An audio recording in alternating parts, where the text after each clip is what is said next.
Mike Dempsey, and Brian Sexton have all the news and information to get you ready for today's game. Into the end zone, touchdown! The Publix Tailgate Show is brought to you by the University of Florida, Farah and Farah, Yucatan Guacamole, Baptist Health, and by EverBank.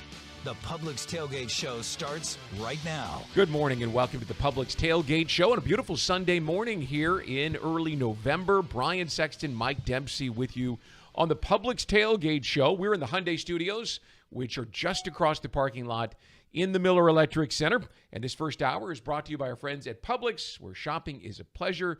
Vikings and Jaguars coming up with a 1 o'clock kickoff. The 2-7 Jaguars are changing things up, though not by choice. Well, not by their choice. Trevor Lawrence last week slid headfirst and took a shot to the shoulder.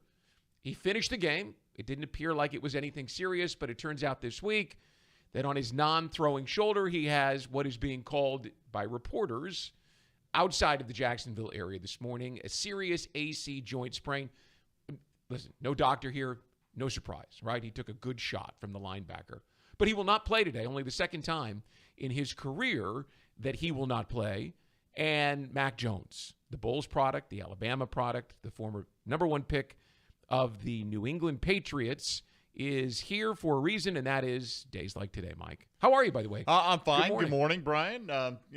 Obviously feeling better than Trevor Lawrence is today with that shoulder injury, and that that had been the rumor that it was an AC joint sprain, but like you, I'm not a doctor. That's what's being reported. We know he's not going to play today, and you have to wonder, have we seen the last of him for the 2024 season? I'm not saying we have or we haven't, but I know surgery has been floated as a potential future possibility, and at a certain point in time, if you don't win today and possibly if he's not available next week and you don't win that game and you're 2-9 heading into the bye week, you have to wonder if they're going to shut him down. Well, and surgery, if that's what he would opt for, would obviously complicate the issue and create other outcomes. We don't know. What we know is he's not playing today. There are reports that he won't play again until after the bye week. We'll have to wait and see what the coach says about that next week. But we talked to him early this week, and if you were looking for clues, well, the first one was when they signed C.J. Beathard off of the Miami Dolphins practice squad. They can't sign him to their practice squad. He's got to come up to the active roster, which means he takes a spot. Okay, there's clue number one. The other was Trevor Lawrence. When he was asked early this week about his opportunity to play on Sunday, he said that's the goal. It was a little nebulous, Mike. And then he was asked by me, what'd you learn last year? Because if you recall, he didn't practice against the Browns. He didn't practice for the week of the Ravens or the Buccaneers, and it didn't turn out that well. I thought it was interesting, his response to, what did you learn about playing hurt? One, what's the best way to do that, how to still prepare and get the right amount of work in that you need to get. And every injury is different too, so there's sometimes you can get more work in than other weeks. So I think all those things have a factor in it. But yeah, I've been through it, so I think I have some experience, and I know what I felt like helped me in the past. I know what I felt like I maybe lacked or needed more of from past experience too. So it's part of this business, part of this game. Everybody has to find their own way to work through injuries and to get themselves ready to play on Sunday. It was pretty clear earlier in the week that he wasn't real confident in his ability to play. And the coach said that he had learned after watching Trevor struggle on the field without much practice that it was probably a better decision. They opt to go with Mac Jones today. Your initial thought when you figured this was going to be the outcome? Well, this is why they signed Mac Jones. That's my initial thought. I mean, Trevor played through injury last year, as you said, without practicing because they felt that was a better option than C.J. Beathard on the roster, so they wanted a more high-end backup, and that's why they went out and got Mac Jones for exactly this kind of circumstance. I mean, if you didn't play Mac Jones this week, I don't know why you signed him. I think this is exactly why you have him on the roster. So, look, I think Trevor is pretty tough. He showed it last year. You bet he did. He gutted it out through a lot of games. And I think if it were solely up to him and you said, hey, this was, division title on the line week 18, he'd be out there playing. He'd do whatever it would take. But I don't think that's a wise course of action at 2-7. You got to think about the short and long-term effects not only on yourself personally if you're Trevor Lawrence, but the organization as well, and what you have invested in this guy, and you're going to need him for a long time. Let's set Trevor aside for a moment and talk about Mac Jones. Mm-hmm. He's a guy who had some success in his first season, his rookie season with the Patriots, and then I'm not sure it's much of his fault. Things dissolved offensively for the Patriots. So here he is, and he finds himself today in a situation where this is the first step for him to perhaps become the next Baker Mayfield, to become perhaps the next Sam Darnold. I asked Doug Peterson, you've got a quarterback across the way today who's on his 4th team in his 7th season. Jets people called him a bust, right? He was a backup last year in San Francisco. But this year, when J.J. McCarthy goes down with the knee injury, all of a sudden now he's the starter, and he has been very, very good. Doug Peterson, who's a bit of a quarterback guy, what'd you see? I think the talent around him, that helps, right? I mean, just having the run game, the defense, the way the defense is played, being in Coach O'Connell's system and in the way he calls plays, I think is helpful.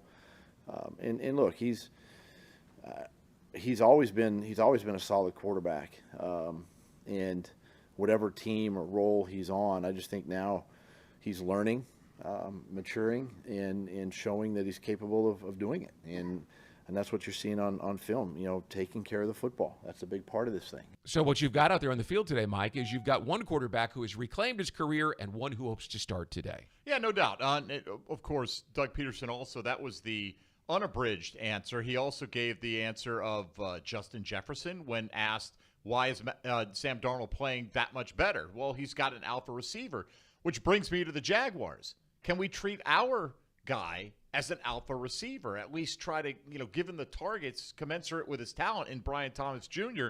for each of the last 2 games is simply not enough, Brian. They've got to give this guy 10 targets a week. They haven't done that yet this year. 9's the most he's had in a game.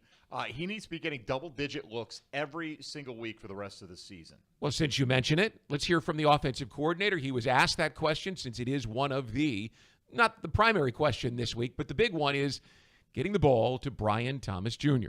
We've always kind of been where we'll put together certain concepts of pure progression, certain concepts are 2-man routes where there's certainly a primary and then a check down option.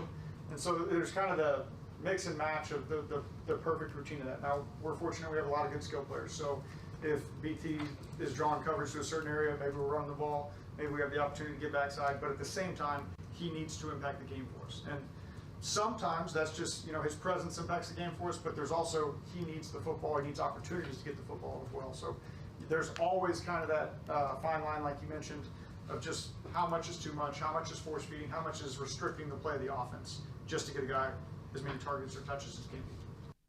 Yeah, I'm not saying you got to throw it to him if he's triple covered out there, but somehow, I think Justin Jefferson, Jamar Chase, Tyreek Hill, these guys get double coverage every single week, and they still get their looks every single week. And I'm not saying that Brian Thomas is as accomplished as those guys, but ultimately he needs to be that kind of player for this organization. And I think he's got the raw ability to do it. And the only way he's going to get better is through more and more opportunity. It's going to help this football team. And then his presence on the field does open things up, because if you're only throwing it to him 3 or 4 times a game, Brian, I don't know how much just his mere presence loosens up the defense and helps the running game and things like that. If you're actually taking shot plays, getting those pass interference penalties, or getting those big completions down the field, that does open up everything for everyone. He's so, I don't want to say quiet, but he doesn't come across as the diva receiver, right? But I watched the All-22 tape, and I could tell by his body language in the 4th quarter last week against the Eagles, the guy wants the football. And you mentioned Justin Jefferson and Jamar Chase. These are guys that are double covered or clouded, as Doug talked about last week, meaning there's a safety somewhere over the top that still find a way to get the ball. If you're Mac Jones, you don't have Christian Kirk. Gabe Davis has not been a factor yet this year. This guy's got to see the ball 10 times today. I would think so, along with Evan Ingram. Those two are your 2 primary guys, with Parker Washington kind of filling that 3rd role and whatever you get out of the backfield as well. I think the Jags will obviously want to try to run the ball to help Mac Jones out today, but if they can get that running game going, let's hit a few play action opportunities down the field to Brian Thomas. So let's hear from Brandon Sheriff, right? He's been playing hurt, and that's just part of life in the NFL where you're offensive lineman. And the Jaguars' offensive line is a mashup. Is that a good way to describe it this week? I mean, you're on your 3rd starting right guard. Last year they started 4.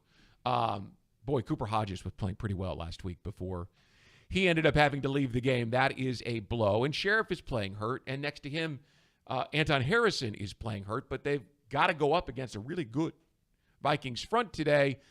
Brandon talked about the mentality. Guy who's been to 5 Pro Bowls, been known as one of the tougher guys in the league.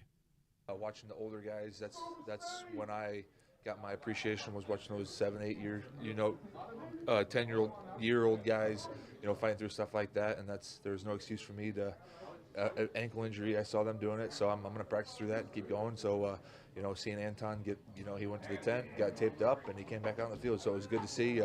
He's tough, and I'm glad he's right by me. And you got to think this group of guys, especially with Mac Jones behind them today, want to play their best football. You got to rally together, yeah, right, and maybe play a little bit better. The collection has got to be better than the sum of the parts. And I think they've done an okay job this year. I don't think the offensive line has been this tragic liability that a lot of people in the offseason feared it was going to be. Not having Ezra Cleveland can be significant because he's played well this year. But, I mean, you've got what you've got, and nobody's fully healthy on the offensive line at this time of the season. All right, so let's turn it over and talk a little bit about the defensive side of the ball. We mentioned Justin Jefferson. He is elite, maybe the best receiver in the game.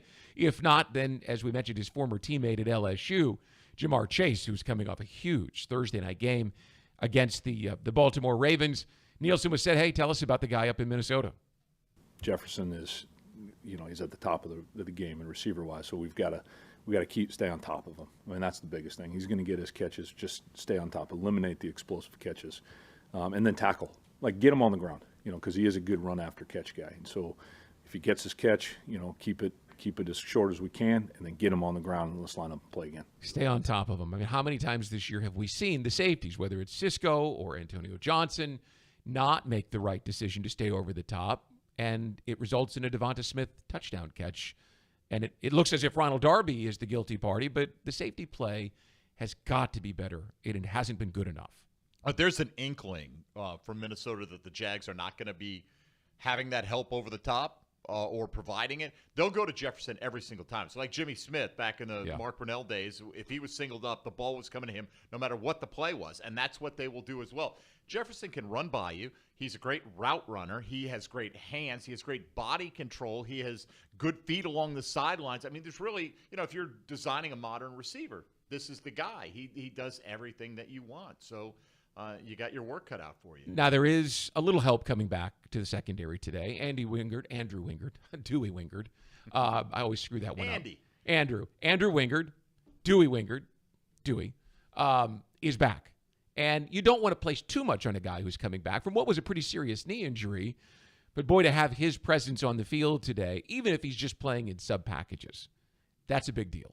It's his emotion level, his intensity, all those things that if you can make a big play, you could feed off a guy like that. We'll see how much he's out there today. I think he's more of the emotional leader of this team than, the physical leader of this football team. But the Jags have had troubles at times, Ryan, getting fired up for games this year, starting slow repeatedly. I don't know if he'll allow that. At least he'll do his best not to allow that today. And finally, a big storyline on the Vikings sideline is the return of their left tackle now, right? Cam Robinson, who got a game ball from Kevin O'Connell in the postgame locker room after the Vikings victory last week for stepping in on just a couple of days' practice. So that's a big storyline for him coming back to a place that he had great success. Trayvon Walker, Josh Hines-Allen both talked about it this week. And Trayvon, in particular, was looking forward to a reunion of sorts with Cam Robinson. Yeah, most definitely. I want to give a huge shout-out to Cam. He was one of those ones that was definitely coming in as a rookie. He's a great player, but him being on the opposite side of the ball, I know it'll be fuel to the fire for him being on that side of the ball, coming back to Jacksonville just like it is for us. Been on the losing side of things. We want to get this pressure off our chest, so I think it's going to be a great battle, and I'm looking forward to it. Yeah, Cam's going to be fired up to play his best football today. I hope Josh Hines-Allen, who I think is going to get more reps against him, wants to show that, hey, we let this guy go for a reason. You can't let the guy that you just cast off dominate the guy that you just paid all that money to in the offseason. You just can't let that happen. So take advantage of that today and, maybe use Cam Robinson's emotion against him a little bit, to see if you can get him to jump early, move a little bit, or, just anticipate one move, give him a counter. That's going to be a matchup I think we're going to have a lot of eyes on today. Many, many, many eyes on Cam Robinson over there. All right, Jags fans, are you Duval enough to become the Jaguars 2024 Fan of the Year? where you'll earn a trip to Super Bowl 59. Visit NFL.com/fan of the year and nominate someone today. Well, coming up on the Publix Tailgate Show, you will hear from one of the two gentlemen we just talked about. My process, trust my process, believe in my process. That is going to lead me to play with a lot of confidence coming this Sunday, and I can just go out there and dominate. That's obviously Josh Hines-Allen with a big matchup this afternoon, and he talks about facing Cam in this week's Baptist Health Player Interview. But next, CBS Sports senior writer Pete Prisco offers his perspective. You're listening to the Publix Tailgate Show, and this is Jaguars Radio.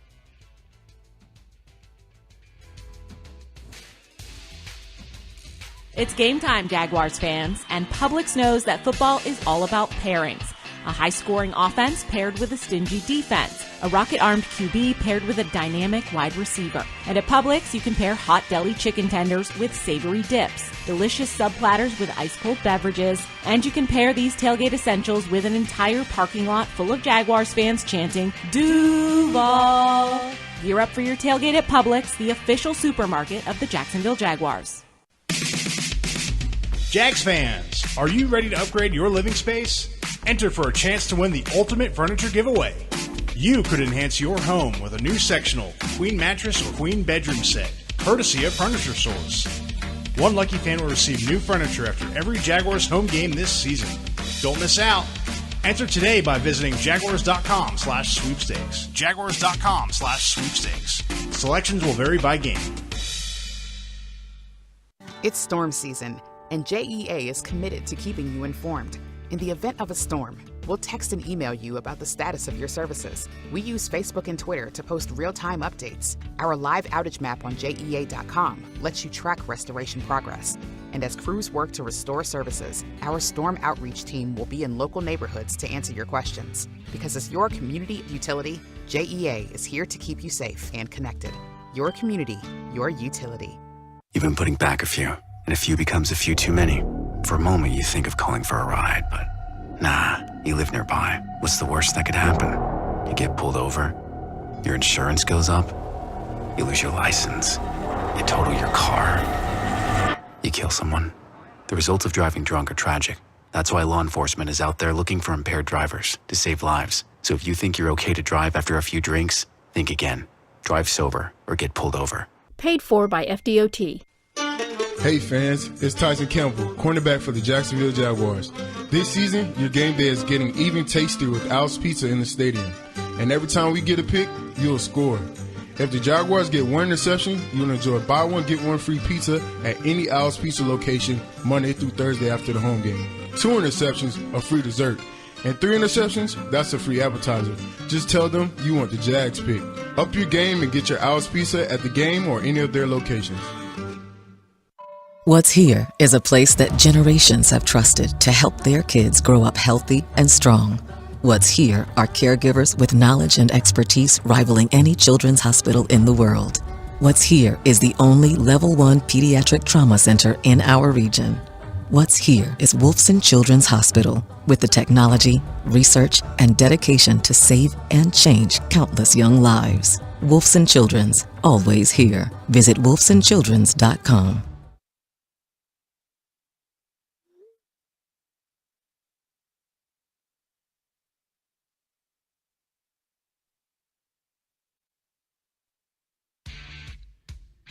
Welcome back to the Publix Tailgate Show. Brian and Mike with you from the Hyundai Studios inside the Miller Electric Center. 1 o'clock kickoff for the Vikings and Jags from EverBank Stadium today. Got an update on the international game.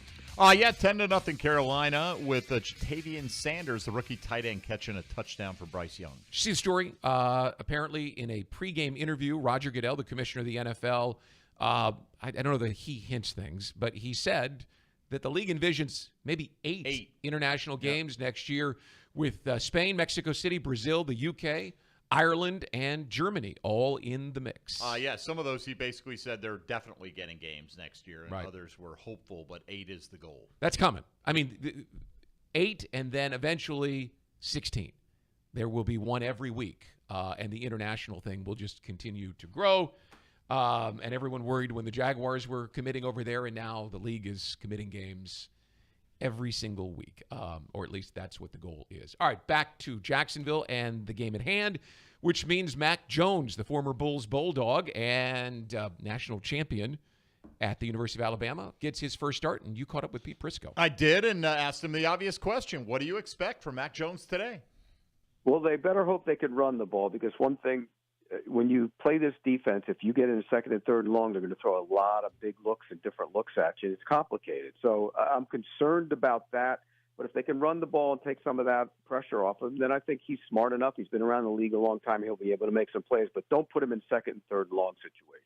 All right, Pete, regardless of who's playing quarterback for the Jacksonville Jaguars today, don't they need to have a more concerted effort to get the ball in the hands of Brian Thomas Jr., and how do they go about doing that? No doubt about it, Mike. And last week they talked about the cloud coverage and everything. But look, the great receivers, and I think he's on the way to being a great receiver, they need to get the ball, whether you're getting cloud coverage, double covered, triple covered, or whatever. You have to get him the football. And I think that was a disappointment that came out of the Eagles game last week. They didn't get him the ball. 4 targets, clearly not enough.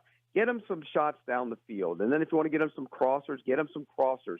There's going to be opportunity in some one-on-one situations. Take advantage of those. And if they are doubled, still try and get him the football, because that's how good he is. We had Travis Etienne come back last week. Now, recently injured, missed some games, so maybe it was just by design a lightened workload. But, Pete, once he kind of batted that ball up in the air and it got intercepted, he only got 1 touch the rest of the game. So how do you think they're looking at this backfield right now between Etienne and Bigsby, and what are your expectations going forward on how they're going to divide up the work? Well, I think ideally they like to use both of them, but when you make a mistake like that and you get dinged up, and they've both been dinged up, I think that limits what you can do with them, and that's probably why. I mean, I know Darius Johnson's their best back in terms of picking up their pass rush, but you have a one-on-one situation with him in the closing minutes to maybe go try and win the game. You got 2 other backs on the roster. That's questionable. So I think ideally you'd like to use both of them, but, when you make mistakes and you're not healthy, it's hard to do that. Pete, we saw last week Brenton Strange played his fewest snaps of the year with only 9. Now, I get it. Every week, every team's different, so your game plan's not going to be identical, but we saw that 12 personnel package with the 2 tight ends that was so effective down the stretch against Green Bay, and then they just didn't even give it a look, and instead Austin Trammell got 33 snaps in this game. What did you make of the usage of Strange last week? Bad. I thought it was a bad decision. The kid's starting to come on as a receiver. His reputation was being a blocker, but he's starting to come on as a receiver. Saw that the week before, and then only 9 snaps. It made no sense to me when you bring Trammell up off the practice squad and gets 33. So I think they got to get back to putting him on the field in whatever way, shape, or form, and try and get him the football. It's not a dynamic receiving group right now other than Brian Thomas, so get Strange involved in the passing game.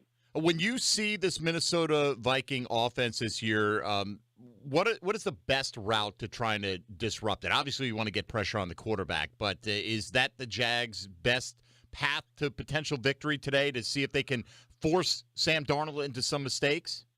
Well, I think you have to stop the run first, because if they get the running game going, then that puts that play action in effect, and they love the play action. Right. So I do think you have to stop the run, and if they can do that, and then you got to double Justin Jefferson. Obviously, if the other guys beat you, then they go ahead and salute them for beating you. But I think the key is stopping the run and then try and get that pass rush going. If you can do that, I think you can slow that offense down. All right, so double Justin Jefferson. Are you of the mind that you play your number 1 guy on the other side and you double him with 2 other players, or do you think Tyson Campbell should be part of that double team on Justin Jefferson? Well, I think Tyson Campbell should be part of it. I know there's the old school thought you put 2 other guys on him and let the number 1 corner play the other receiver. But look, I'd go about it the other way. I'd let Campbell play him, and I'd let Campbell play him in some one-on-one situations as well. If you're going to do some things differently up front, if you want to blitz and lock him in one-on-one coverage, therefore he's on them. So I would do it that way. I know other guys, and I know Bill Belichick enjoyed doing it the other way, but I think I'd do it that way with Tyson Campbell. It was a few weeks ago, Pete, where Trevor Lawrence said we cannot be a fragile team. That mentally, right, we have to be able to overcome some early setbacks. Well, the Jags did that, and they had the muff punt or the fumbled punt that led to the touchdown. They fall behind, first points of the season in the first quarter for Philadelphia. But once again, they fought back. So they haven't quit. They're continuing to play hard. I'm not saying that's good enough. Wins and losses are the bottom line, but how much longer do you think this team will stay locked in if the losses continue to mount? it's going to be a challenge, but you're correct. I thought when they fell down, big at the half, I thought they'd pack up and go home, and they didn't. So they are still fighting. That is a good sign. At least it was a good sign last week. But if things go bad going forward, and each game becomes that much more of one of those games where you can see them packing up. And look, it's human nature when you're out of playoff contention. It's human nature when you've been getting beat up a lot. And so I understand it, but if you can't win games, it's going to continue. It's going to happen at some point. It didn't happen last week, and that truly is a testament to those players. All right, so what is your expectation today with the Vikings taking on the Jags? Not good. I think this Vikings team is built to in the fact that they can score because they can throw the football down the field with Justin Jefferson in that group.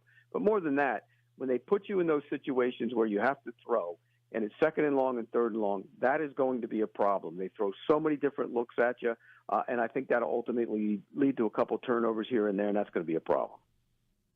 Got a lot of playmakers on that defense. It's not like you've got Myles Garrett on that side, right? But Jonathan Grenard has been very good for that team. Andrew Van Ginkel it's kind of like been a ball magnet a little bit this year. Ivan Pace is a linebacker not a lot of people know about. It's made a lot of plays. They should have Blake Cashman back today, who's been a steady run stopper for them. So, they've been opportunistic, and, if you make mistakes, they're going to pounce on them. Jeff Loggeman told me that their personnel doesn't overwhelm you, but their system and the way that they execute it, the intellect and the attention to detail that is required to do what they do is incredibly impressive. So we'll see. And they've done it all year.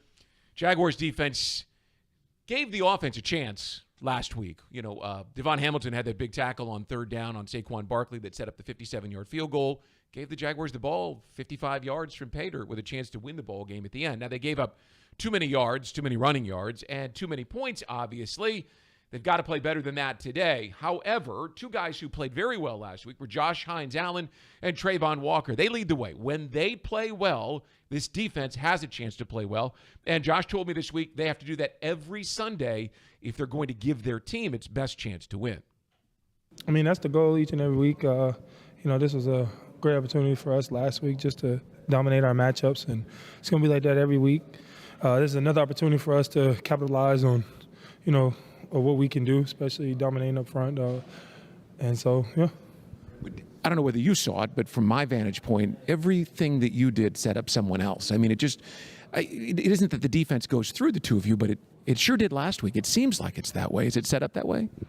Yeah, I mean, that's the main thing when, you got your best players playing outside, kind of force everything inside, especially they're going to be trying to do things to trying to get us off guard, and that's when you get the zone reads and you get the QB keeps, you get the sprint zones, or you get all the things that's trying to screw us up. But if we can hone into our techniques and hone into what we need to do, man, we have the opportunity to make every play. That's why I like, playing defensive end. When you get a team that tries to try us, and we can just capitalize and just make every play that we can. And then in the pass game, we're most likely rushing, majority of the game. So that gives us time to set up our rushes and just go. I know people can focus on a couple of plays and the total yards, but it seemed like the defense played really well last week. It kept the offense in the ball game. The stop at the end there at the second quarter, and the big play to set up the long field goal that missed. Do you feel like the defense, despite yards, is playing well enough to win?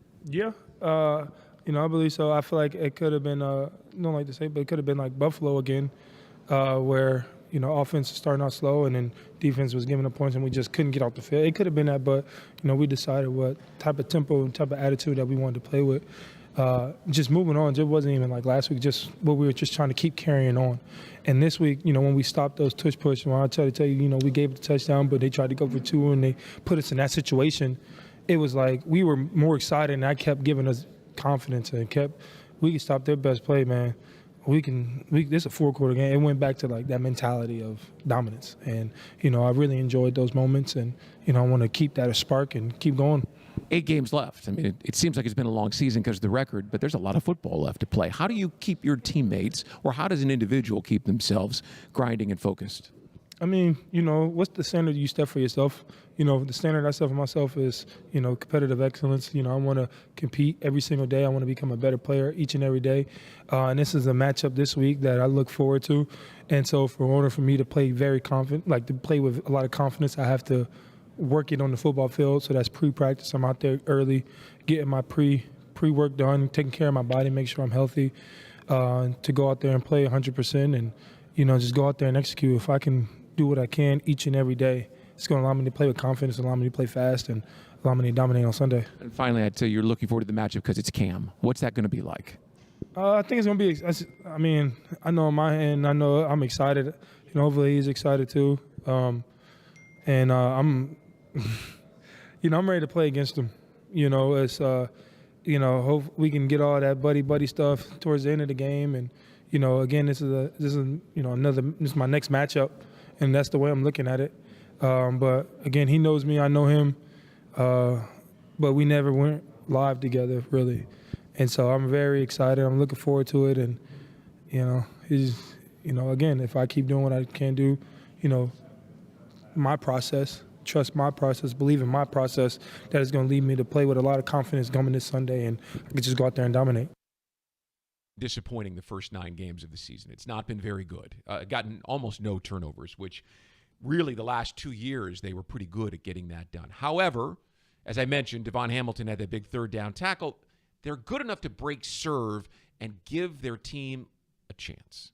Can they do that today is the question mark. Well, that's the question, right? Because, Brian, as well as they played at times last week, it's still those big moments, right? It's 3rd and 18 when Saquon Barkley goes up the middle, untouched, cuts it to the outside, and scores a touchdown on a give-up play. 2nd and 10 the week before against the Packers. Absolutely. 3rd and 22 when Devontae Smith, there's a great catch, but still you can't allow a touchdown on 3rd and 22. If you just hold them to field goals in those instances, I mean, that is a game that could be playing out very differently in the end. But at the same time, they put a touchdown on the board themselves last week, right? With the fumble by Barkley, returned by Trayvon Walker. So, they gave up net 21 points, basically, in the football game. That's enough to get a lot of wins in the NFL. We'll see if they can get it done today against an excellent Minnesota Vikings offense. Well, coming up in about 15 minutes, Hall of Famer Tony Boselli and Jeff Lageman will join us from the broadcast booth. But up next, it's the NFL.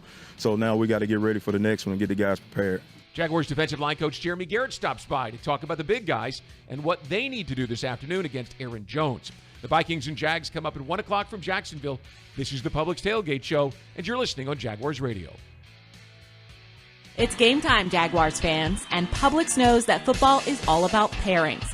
A high-scoring offense paired with a stingy defense. A rocket-armed QB paired with a dynamic wide receiver. And at Publix, you can pair hot deli chicken tenders with savory dips, delicious sub platters with ice-cold beverages, and you can pair these tailgate essentials with an entire parking lot full of Jaguars fans chanting, Duval! Gear up for your tailgate at Publix, the official supermarket of the Jacksonville Jaguars. Sims Crane and Equipment is the Southeast premier crane rental company since 1959, serving Florida, Georgia, and Alabama with cranes up to 800 ton for all of your heavy lifting needs. Sims Crane is the Tadano rough terrain crane dealer for the state of Florida. Inspired by the past, committed to the future. Choose Sims Crane and Equipment for all of your heavy lifting needs. Sims Crane is a proud partner of the Jacksonville Jaguars. Hey Jags fans, Extreme isn't always about heat, it's about flavor. And 505 knows flavor, so wake up those sleepy taste buds with 505's new lineup of premium craft salsa. Powered by the bud-kicking boldness of fire-roasted Hatch Valley chilies, 505 sauces are more than enough to bulk up any simple spread. Ignite your sense of boldness with 505's all-new assortment of fiercely fiery flavors featuring 505's new black bean and corn craft salsa. And of course, 505's award-winning flagship flavor, Southwestern style. Touchdown at Jaguars away games when you fly non-stop from Jacksonville International Airport. Join the Jaguars in Miami and Houston. Watch them win in Philly, Detroit, Nashville, and Las Vegas. All the other Jaguars games are just one short connection away. And if airport parking has you stressed, be sure to visit the Jax Airport website before traveling to the terminal. On it, you'll find information about the status of on-airport parking in real time. See if your favorite areas are available or if you need to call an audible. Visit flyjax.com for more information. We've spent a lot of time in our homes. I'm on a Zoom call. Dinner's ready. But we've learned that when we love our home, it loves us right back. Now you can keep that love going when you install energy-efficient natural gas appliances and earn up to $1,925 in cash rebates. You'll love endless hot water, faster drying and cooking times, and ongoing savings and comfort. To learn more and how to qualify, visit peoplesgas.com/rebates. Mr. Chubby's Wings is a whole lot more than just wings. Craving the ultimate game day experience? Look no further. Swing by Mr. Chubby's and indulge in the biggest and best wings in town, all while soaking up the lively atmosphere with fellow sports fans. With plenty of game day specials and locations on the West Side, Fleming Island, Ponte Vedra Beach, and new this season, EverBank Stadium, they're here for all your game day needs. Mr. Chubby's Wings is a proud partner of the Jacksonville Jaguars. Mr. Chubby's Wings, before the game, after the game, and during the game.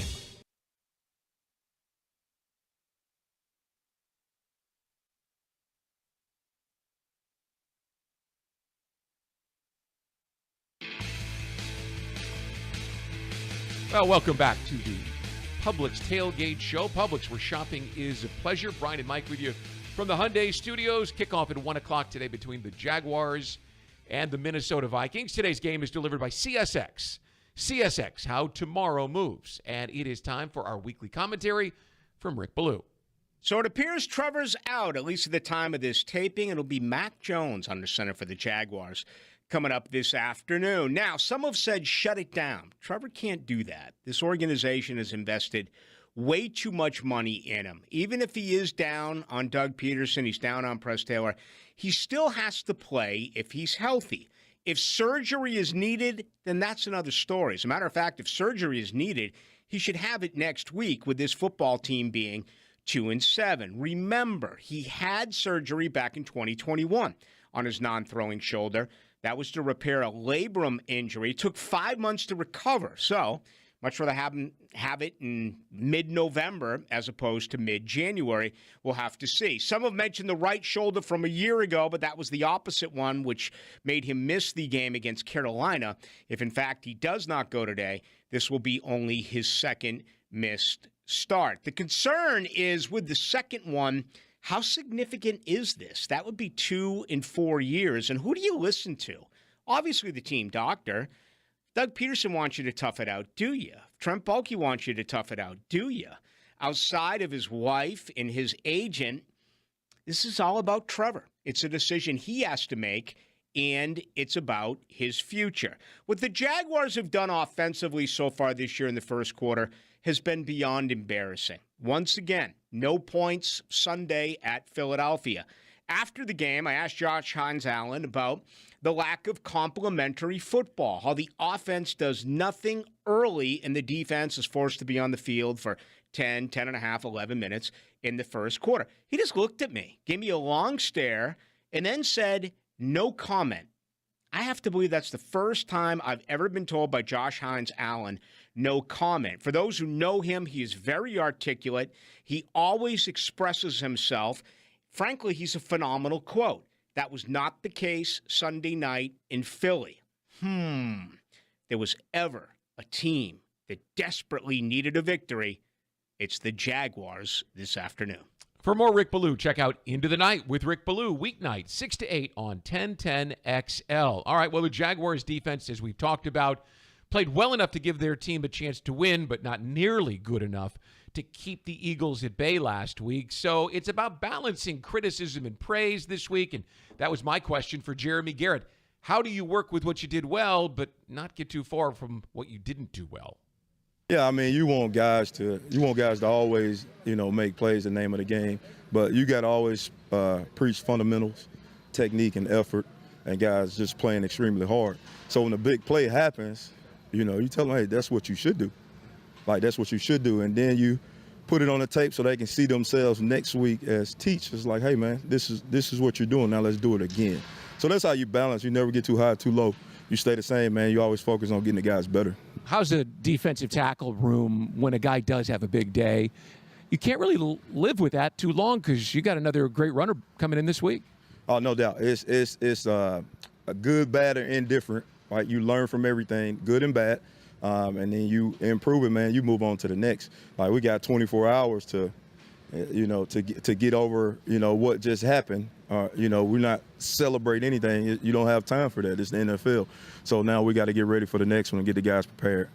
You work with the defensive tackles, but in your career, you've worked with the whole defensive line. How is it microdosing and coaching just those positions? Yeah, I think it's two different positions. I love the way we have it set up with Coach Shuey coaching the ends, and then I'm having the inside guys because it's two totally different spots. Things happen faster on the inside. There's different type of blocks, and there are different things those guys need to work on. So it's more individualized when you can have a coach for each of those spots. Tell me about Devon Hamilton. He missed a lot of last year. This year, I think he had his best game against the Eagles. What are you seeing from him, and how important is it to get him started? He's really done a good job, just from the beginning, since we got here in camp, just being coachable, trying to fix what we asked him to fix, watching film, coming in, talking, like working on his foot speed. Everything you asked him to do, he's doing it. And so now it's exciting to see the fruits of his labor, right here, that he's constantly improving. But like we said, you're never satisfied. We're not where we want to be, but the focus is always on improving each and every day. The thing I noticed with him is how often he's turning around and talking to the linebackers before the play. I mean, he seems like a guy who's a great communicator. How valuable is that to you? Extremely valuable. So I think in the last 3 to 4 weeks, he's become the leader, the vocal leader, and just showing up with effort plays and getting off of blocks, on tape. So that's showing up. He's done a good job of, not only leading the interior guys, but really just communicating and talking to the other guys and getting them ready to play as well. How valuable is it to have a guy like that lined up next to Justin Jefferson, who's really had to play a lot for you recently? Yeah, I mean, it's really good because, he can speak to him from experience. So the coach is coaching them, but then when you have players coaching as well, that's really what you want. That's really what you love. When they can coach each other and turn the tape on and help each other out, that's really what you want in the room. I've been around football 30 years, Jeremy. I've never seen a team that didn't thrive when the defensive line was setting the tempo, especially the big guys inside. When things are tough like this, do those guys take it on their own shoulders? Oh, yeah. Every game they're taking it on their shoulders. Hey, we can win this game. We can get it done. And it's not the pressure of it, is just hey, man, let's get this done, and it starts with us. So they're not running away from any accountability as far as the room is concerned. Like, they want to be the guys that get this going. And what's the key with a guy like Aaron Jones, who he's not quite Saquon Barkley, but he's a really good runner? Man, in the National Football League, they're all good. He's a hard runner. The offensive line do a great job, and we got to do it. We got to finish off all blocks again this week. Like you said in the beginning. There's no time to look back. We got to keep moving forward and, stop him. And finally, as tough as it's been, 2-7, there's 8 games left to play. That's half a season. Oh, yeah. There's plenty of time. We one game at a time, one day at a time, one individual at a time. We can turn this around. I referred to Jaguars rookie defensive tackle Jordan Jefferson from LSU as Justin Jefferson, who's obviously also from LSU, but is a wide receiver. And I bring it up because Jefferson played his most complete game last week. We've all been waiting on Mason Smith, the second-round pick, to step in and be this guy that we watched on the practice field during training camp. That hasn't materialized for a couple of reasons, not the least of which has been an ankle injury that has slowed him down. But Jordan Jefferson has played the last couple of weeks. He got on the field against the Bears in London, and he made his presence felt as this big, strong guy who can just physically move people out of the way. They're going to need more of that, especially today when you look at back-to-back weeks where Josh Jacobs and Saquon Barkley have put up a big number in the ground attack. Aaron Jones comes in as another guy who, if the Jaguars can't control the gaps up front along the line of scrimmage, he can certainly make things happen. Oh, by the way, for Jordan Jefferson, the Jaguars' rookie defensive tackle, he got his first sack last week, and I asked him about that in the locker room. He had a big, broad smile on his face. He said it was just about working my technique and being in the right place at the right time, and finally things swung his way. Well, if you're looking for the MVP of the truck game, you better check out the 2024 Ford F-150. It's loaded with impressive capability and game-changing technology. You can dominate work, play, and everything in between. Test drive an F-150 at your local Ford dealer. They're a proud partner of the Jacksonville Jaguars. Well, coming up at 11 o'clock, hour 2 of the Publix Tailgate Show, we'll have more of today's top stories. But when we return, Jaguars analyst Jeff Lageman joins us from the broadcast booth. The Vikings and Jags are on deck in Week 10. But you're listening to the Publix Tailgate Show here on Jaguars Radio. It's game time, Jaguars fans, and Publix knows that football is all about pairings. A high-scoring offense paired with a stingy defense. A rocket-armed QB paired with a dynamic wide receiver. And at Publix, you can pair hot deli chicken tenders with savory dips, delicious sub-platters with ice-cold beverages, and you can pair these tailgate essentials with an entire parking lot full of Jaguars fans chanting, Duval! Gear up for your tailgate at Publix, the official supermarket of the Jacksonville Jaguars. Brooks Rehabilitation is proud to be the official rehabilitation partner of the Jacksonville Jaguars. We are here for them, and we are here for you. Ranked #1 physical rehabilitation hospital in Florida by U.S. News and World Report, our playbook is individualized treatment and exceptional care to get you back to living your life. Brooks has cutting-edge technology and therapy solutions in every care setting, treating sports injury, orthopedics, brain, spinal injuries, and more. Go beyond your expectations with Brooks Rehabilitation. The kick is up. It's good! Score winning sub deals this Jaguar season at Firehouse Subs. Receive 50% off on any sub when the Jaguars kick a field goal of 40 yards or more. It's a bold deal for the bold city. Download the Firehouse Subs app for offer details. Redeemable only at participating Jacksonville and Orlando area restaurants. Only available in the Firehouse Subs app. It's storm season, and JEA is committed to keeping you informed. In the event of a storm, we'll text and email you about the status of your services. We use Facebook and Twitter to post real-time updates. Our live outage map on JEA.com lets you track restoration progress. And as crews work to restore services, our storm outreach team will be in local neighborhoods to answer your questions. Because as your community utility, JEA is here to keep you safe and connected. Your community, your utility. When you show your home love with a natural gas water heater, it loves you right back with more cost-efficient, endless hot water. Hon, hurry it up, please. And right now, you'll love earning a cash rebate up to $700 when you install an energy-efficient natural gas water heater. We're going to be late. Again. What? Did you say something, hon? To learn more and how to qualify, visit peoplesgas.com/rebates. Hey Jags fans, Extreme isn't always about heat, it's about flavor. And 505 knows flavor. So wake up those sleepy taste buds with 505's new lineup of premium craft salsa. Powered by the bud-kicking boldness of fire-roasted Hatch Valley chilies, 505 sauces are more than enough to bulk up any simple spread. Ignite your sense of boldness with 505's all-new assortment of fiercely fiery flavors featuring 505's new black bean and corn craft salsa. And of course, 505's award-winning flagship flavor, Southwestern style.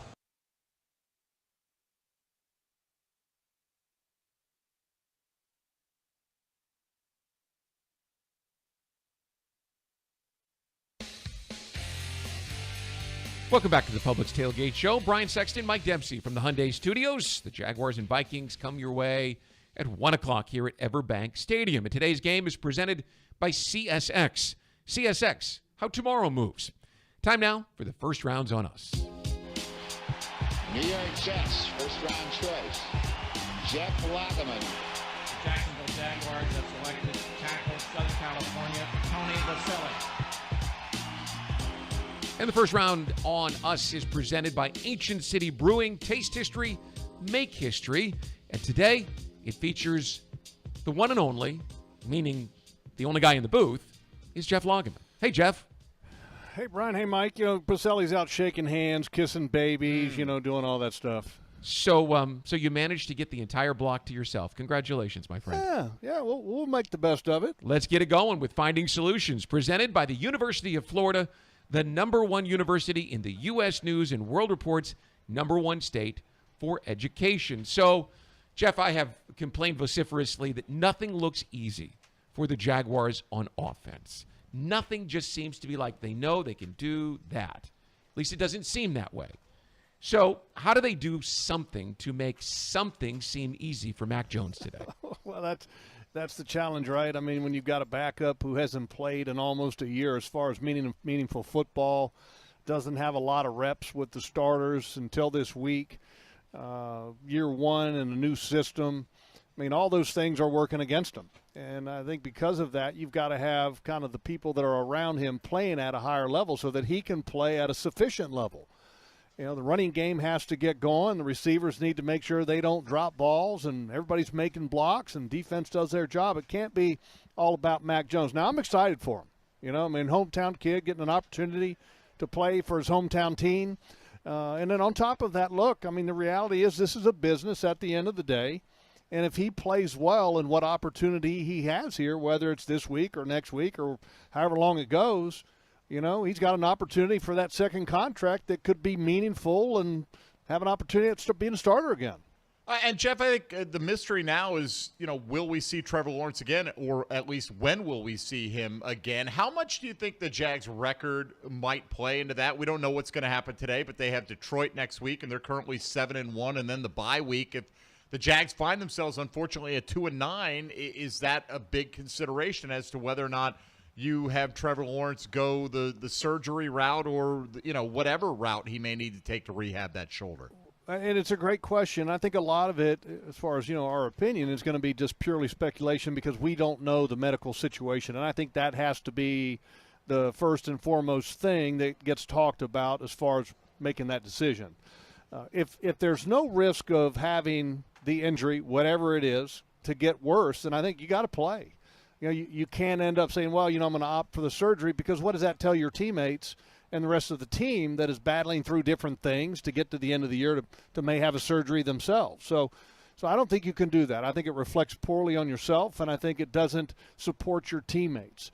So for me, if the injury is not going to get worse, then you find a way to play, you know, and whatever you have to do, you do, and get to the end of the year. And then at the end of the year, then you fix it. Because, you know, you can't worry about next year, you know, because you have to worry about getting better now and being there for your teammates, I think, more than anything.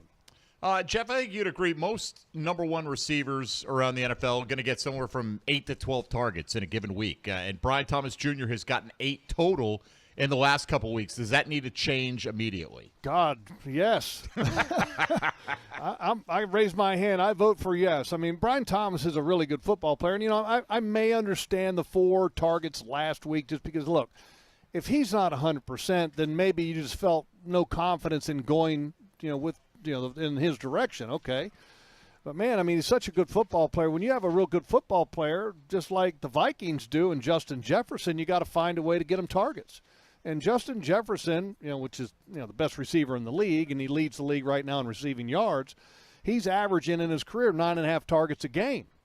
You know, and I'm not saying that Brian Thomas Jr. is Justin Jefferson, but he's your Justin Jefferson, and he has been the most explosive element for your offense. And so to answer your question, Mike, yes, you've got to find more targets for a guy like that, in my opinion. Jags' offensive line has been in flux. Obviously, we'll see one of their former players, Cam Robinson, today. We'll get to that. But, you know, Ezra Cleveland is out. Sheriff is banged up. Anton Harrison's been banged up. What do you make of how well or how not well they've played in recent weeks? I think they've done a pretty good job. I think they've played good enough to win football games. And this week it gets even more challenging because you're going to have Blake Hance in the lineup. But, you know, look, Blake Hance is a guy that I think is a very, very good backup and deserved to be on the active roster of somebody's team this year. But at the beginning of training camp, he ended up sustaining some type of an elbow injury and then just kind of fell off a little bit. Well, you know, I was able to get healthy once he's been on the practice squad and throughout the year. I like him. I think he'll do a very good job on the left side. The challenge, I think, in this game, what worries me is the matchup between Jonathan Grenard and Walker Little.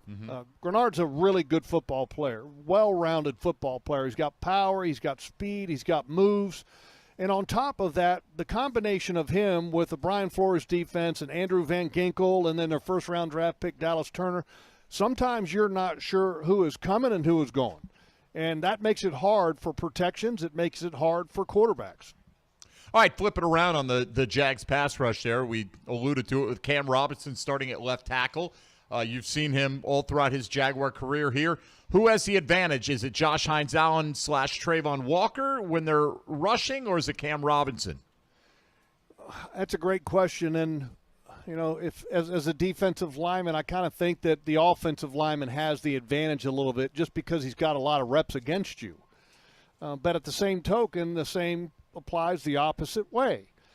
So I don't know who has the advantage here. I will tell you this. If I'm Cam Robinson, I'm not worrying about anything but Josh Hines Allen's power rush. That's what he does. That's how he operates. And if I'm Josh, I'm attacking the outside leg of Cam Robinson. What I mean by that is that he has a tendency to kind of drop that outside leg, his left leg back, and he shortens the corner a lot. And so if you can find a way to get Cam to kind of settle just for a second and then attack the outside edge, I think you can consistently get pressure. But it's going to be a great matchup. And, look, I don't think there's any better competition than the battle amongst friends because, look, for 60 minutes today, you're not friends. And you're going to be gladiators and going after it. And it's one of those games that, hey, look, get your popcorn ready and your binoculars ready and watch that matchup because it's going to be a good one. All right, well, give us the 30-second breakdown on how you slow down Justin Jefferson today. Well, I'm going to tell you, first and foremost, you better give extra attention schematically, number one. And what I mean by that is that you've got to take your best players and put them in the best situations to succeed. And with Justin Jefferson, there's two ways to accomplish that. One, putting one of your better players over there, which is Tyson Campbell. If you don't put Tyson Campbell over there and you choose to put a Ronald Darby or a Monteric Brown or a Jarian Jones, whoever, put a safety over the top to help them with the deep ball so they can play more aggressive underneath. Those are the two simplest ways to battle a great player on the outside. All right, Logs, have a good broadcast today. Appreciate you. Thank you, boys. All right, that'll do it for hour number one of the Publix Tailgate Show. J.P. Shadrick has just walked into the studio. Notice how we stayed on time without Pacelli today. Listen, shocking. It's no surprise at all, and I will remind him when I see him, at which point he'll just give me the look like, do you know who I am? Yep, we sure do. Appreciate you, Pacelli, even when you're not with us. J.P. Shadrick is here. Hour two is coming up. This is the Publix Tailgate Show on Jaguars Radio. It's game time, Jaguars fans, and Publix knows that football is all about pairings. A high-scoring offense paired with a stingy defense. A rocket-armed QB paired with a dynamic wide receiver. And at Publix, you can pair hot deli chicken tenders with savory dips, delicious sub-platters with ice-cold beverages, and you can pair these tailgate essentials with an entire parking lot full of Jaguars fans chanting, Duval! Gear up for your tailgate at Publix, the official supermarket of the Jacksonville Jaguars. Jags fans, are you ready to upgrade your living space? Enter for a chance to win the ultimate furniture giveaway. You could enhance your home with a new sectional, queen mattress, or queen bedroom set, courtesy of Furniture Source. One lucky fan will receive new furniture after every Jaguars home game this season. Don't miss out.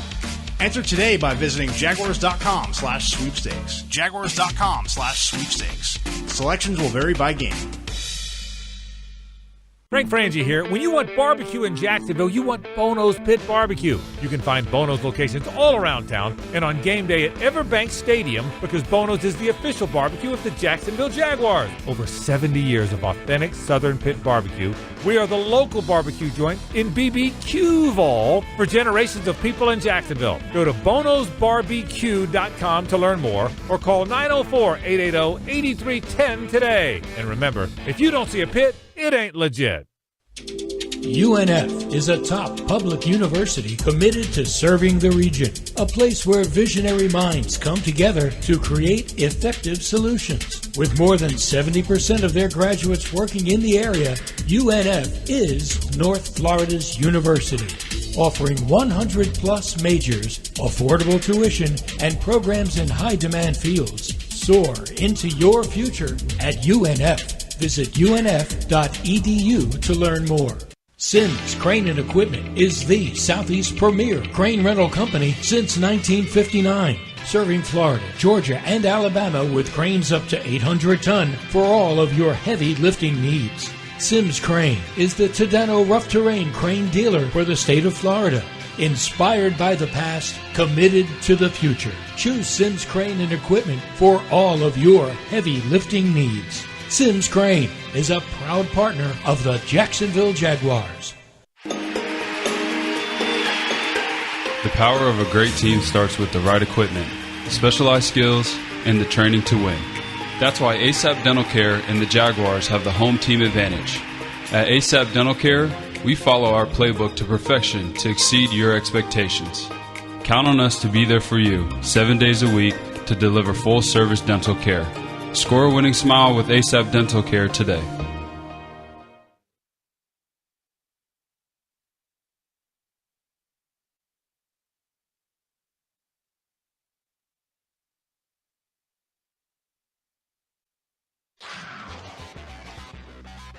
The Publix Tailgate Show continues right now. And it is hour 2 of the Publix Tailgate Show. Publix, where shopping is a pleasure. It is week 10. We're closing in on the Vikings and the Jaguars. It's a 1 o'clock kickoff time. Today's game is delivered by CSX. CSX, how tomorrow moves. JP Shadrick with Mike Dempsey. We're at the Hyundai Studios of the Miller Electric Center. It's Salute to Service Day. It's a home game against an NFC North foe that is quite explosive on offense, can be, and they take the ball away on defense. And, of course, the number one storyline of the day is the status of Trevor Lawrence and the news coming out, the reports this morning of the AC joint issue in his non-throwing shoulder. So Mac Jones will get the nod today at least, and that's the prevailing storyline for the next few weeks, I think. I thought you were going to talk about shell white helmets today. They're also on the agenda for today. But obviously, look, Trevor Lawrence can't play. And the ongoing mystery is now, when are we going to see him again? Will it be this year? Will it be in the offseason? And time will tell. Mac Jones gets a great opportunity for himself. And for this Jaguar team, you've got to go out there and continue to play these games. They've been in a lot of them.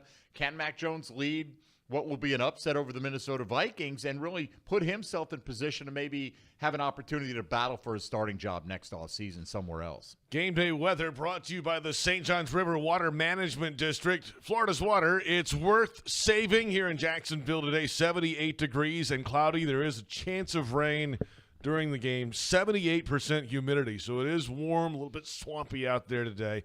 Here's some of today's top stories, starting with the Jaguars at 2-7. The team still grinding, though, even though the results have not come lately. Head coach Doug Peterson's approach to keep the team in it. I think that comes through my approach to them on Mondays.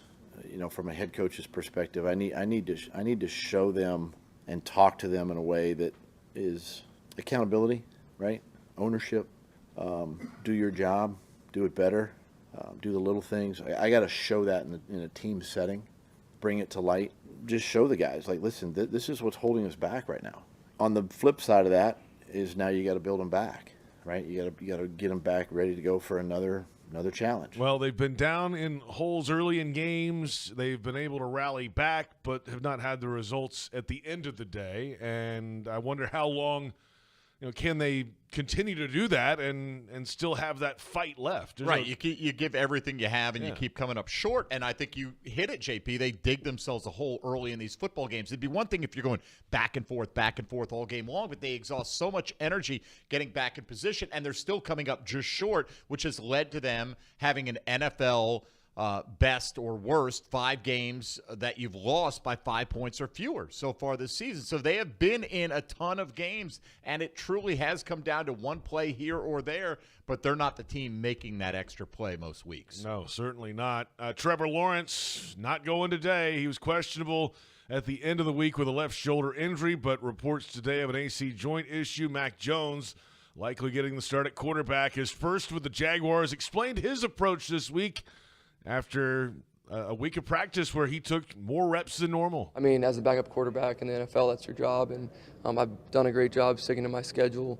as a starter and just going through each week and preparing like a starter and learning from Trevor and the coaches and watching how guys move and how they block and all that stuff. So it's been good.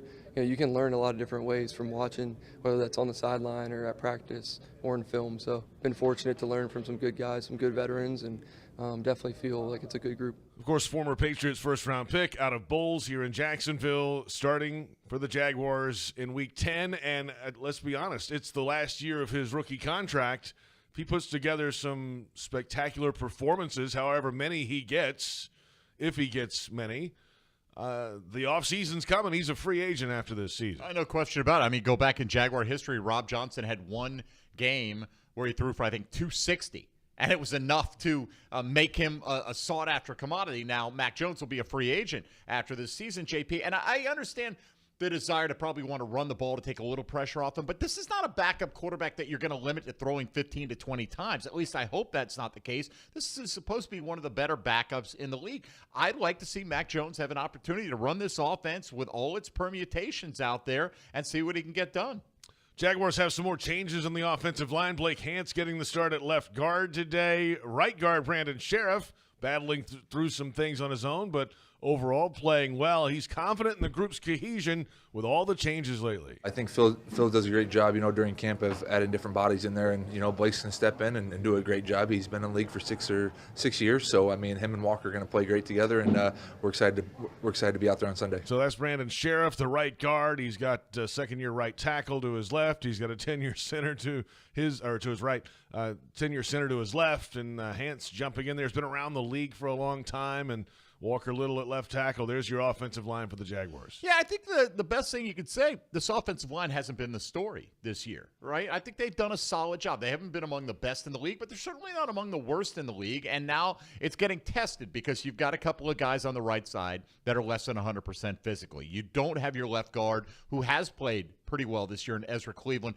And Walker Little was the backup to Cam Robinson, right? You can think of them as interchangeable as you want, but there was a reason Cam Robinson started ahead of him throughout his entire career when the both of them were here. So it's been a line that's in flux, but I don't think they have been the cause. I haven't come, in the postgame thinking many times that, man, if they could have just protected Trevor Lawrence a little bit better today. It's been other things, and they've had their mistakes, but overall they have not been a major liability. Let's flip it around now to the Jaguars' defensive line. The Jaguars' pass defense has been rough all season long, 31st in the league coming into Week 10. A lot of that has to do with the pass rush as well. And Josh Hines-Allen last week, though, had 2 sacks. Yes, the Eagles ran the football on them a good bit. But Hines-Allen with 2 sacks in that game. He was asked this week if that reminded him of who he was. Remind me who I am, man. I'm always going to play fast, play relentless, and, try to dominate my matchups. It's just what I do, man, and the numbers is there. I think the only thing for me that slipped is my sack numbers. Right. But I think 8 games left, I'm still in the middle of it, and I can get those up. But two sacks, that was a good, okay, I'm back in the mix of where I'm supposed to be. So Josh Allen keeping score. He knows where he is in terms of statistics. That's how these guys operate sometimes. But as a whole, this defense, it starts up front with the pass rush. The back end of the defense has had so many gaffes and miscues this year, though. Yeah, look, if you can get some pressure, though, that can help those guys. They don't have to cover as long, obviously. And, look, I understand what Josh Allen's saying. He's probably hearing it from fans. Hey, you signed for all this money. You're making $30+ million a year. Where are the sacks? Did you just do it in the contract year? So I understand. I think all these guys are well aware what their numbers are. And the great question today is, can he go out there and dominate Cam Robinson? You're paying Josh Hines-Allen to be a premier player at his position. I don't think anyone looks at Cam Robinson as being a premier left tackle. A good one, but not a premier one. So the Jags need to win that matchup today, not just battle to a standstill. It'll be something. It'll be a fun matchup to watch, no doubt, because Cam Robinson, when he is overly motivated, can take it up a notch, I think, and to a next level of play. We've seen that at moments early in his career, and I think this would be one of those days today for Cam. Would have been great to see that for the first half of this season. So, yeah, well, there it is. Just throwing it out there. There you have it. Jaguars defense, as we mentioned, 31st in the league in pass defense.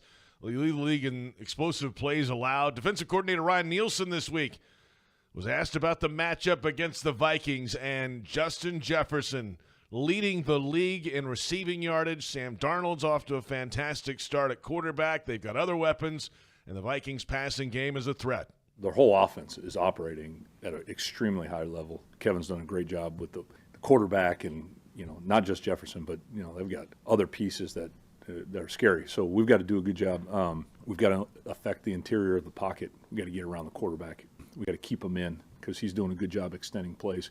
Jefferson is, he's at the top of the game and receiver-wise, so we've got to stay on top of him. That's the biggest thing. He's going to get his catches. Just stay on top. Eliminate the explosive catches. and then tackle. Like, get him on the ground, because he is a good run after catch guy. And so if he gets his catch, keep it as short as we can, and then get him on the ground and let's line up and play again. That's Ryan Nielsen, Jags defensive coordinator. Justin Jefferson's a good at everything guy. Really. Oh, as a receiver, right. There's no weakness in his game. I'm not saying Brian Thomas Jr. is that guy, but like we were talking about earlier with Jeff Lageman, he needs to be your Justin Jefferson, and you need to treat him that way. Justin Jefferson routinely gets 10, 12, 14 targets in a game, and Brian Thomas Jr. has had 8 for the last couple weeks. I understand he's been a little bit banged up, but you need to, at times, to say, look, we're going to make a concerted effort to get him the ball no matter what the coverage looks like, because he is that kind of threat for this team. We're going to hear from Ben Lieber coming up from the Vikings Radio Network on what drives Justin Jefferson. It's not quite the path in college when he was recruited to what you think it would be right now as the top receiver in the NFL. Jags fans can't make the game. We get it. You can easily donate your Jags tickets to VetTix military veterans in the community through the Jaguars ticketing account page. Select more on the ticket page and select the game you'd like to donate. VetTix, tickets for troops. Jaguars reporter Kai Stevens joining us in studio here at the MEC. What's up? Special edition. I thought I'd come see you guys in person. I love that. Hey, thanks for coming over across campus. I do what I can. Appreciate that. Looking forward to your conversation today on the big board with Joshua Hines-Allen. Okay, we just heard from him a moment ago. Yes. Big matchup today against Cam Robinson. I know. Pretty cool to think they've obviously been going against each other in practice for, 5-6 years, however long it was, and now they're going to be going against each other. I don't think there will be any love lost there. I know Cam will probably be as hype as he's ever been for a game coming in here today, and maybe Josh has a couple of tricks he's learned over the years that he can pull out, but obviously hit him coming off his best game this season individually last week against the Eagles, so hopefully that continues this week. I'm fascinated by it because even in training camp, you can do one-on-ones, and it's really not full speed. I mean, you're practicing, and it's as much as you can be. It's now. not a game environment. Josh said this week they've never really gone 100% against each other. I'm curious how that's going to go today. We're also curious how the Mac Jones show is going to go today. And you've had a firsthand look at this over the years. I think we all have. I think we're all excited to see exactly what it's going to be. Obviously, Trevor got a little banged up in that game, and seeing him play through injury last year, and when he doesn't practice, I think the team's, and obviously where the team is at 2-7, probably doesn't make a ton of sense. So giving him some time to rest and deal with that non-throwing shoulder injury. But Mac Jones has been getting the first team reps all week, and I know we always talk about Mac Jones being kind of bubbly and happy, but I feel like this week he was pretty focused. Coach Peterson talked about that in OTAs, and that's why we all get reps throughout the offseason. Being here, it's been nice. You get reps, and guys have had to step in and play, and it's not just one position, it's multiple, and I think everyone's done a good job. So I think it's the next man up mentality for those guys, and they've all done a good job. That's Mac Jones earlier this week talking about some guys stepping into roles. He's the next guy to step into a role, and as guys that he's worked with throughout the offseason, training camp and such, he hasn't had many reps in the regular season, so – but, I mean, this guy's been at it for a while. He started a lot of football games in the NFL. He has, and that's why he was brought in. He was in the same draft class as Trevor Lawrence, so he's been in the league just as long. And I think this is why you brought him here, so you're not playing Trevor when he's not 100%. And, if they were able to do that maybe down the stretch and let Trevor rest up and maybe get a win, and then it's a completely different end to the season, right? Mac Jones, I think he also, in that soundbite, kind of alluded to and mentioned, there's a consistency in the sense that Doug was like, Trevor's banged up. We've made a decision, I think, kind of give Mac all the reps this week and have him be prepared to go. When he was in New England, there was a lot of ambiguity whether he would start sometimes, and I think there's a lot of confusion. And he has always expressed, even in the preseason, he appreciates Doug Peterson's honesty and being straightforward about what things are going to be like. And I think that can go a long way with him and his confidence. And I think a lot of the issues he had in New England, at the end at least, were confidence-based. So if he can go into this game confident, that's the best chance you're going to have with him. Early start would help some of that confidence. Sure would. Right? Absolutely. And I think a good point to mention as well, with other injuries we've seen on the offense, Mac Jones primarily plays with some of these other players, whether it's Austin Trammell, Parker Washington. He has familiarity with them because that's the team he's normally working with. So you have to imagine their timing will be better as well. And then Brian Thomas Jr. can catch a ball from pretty much anybody. So here's hoping that works out. Which gritty will we see the most of today, Justin Jefferson or Mac Jones?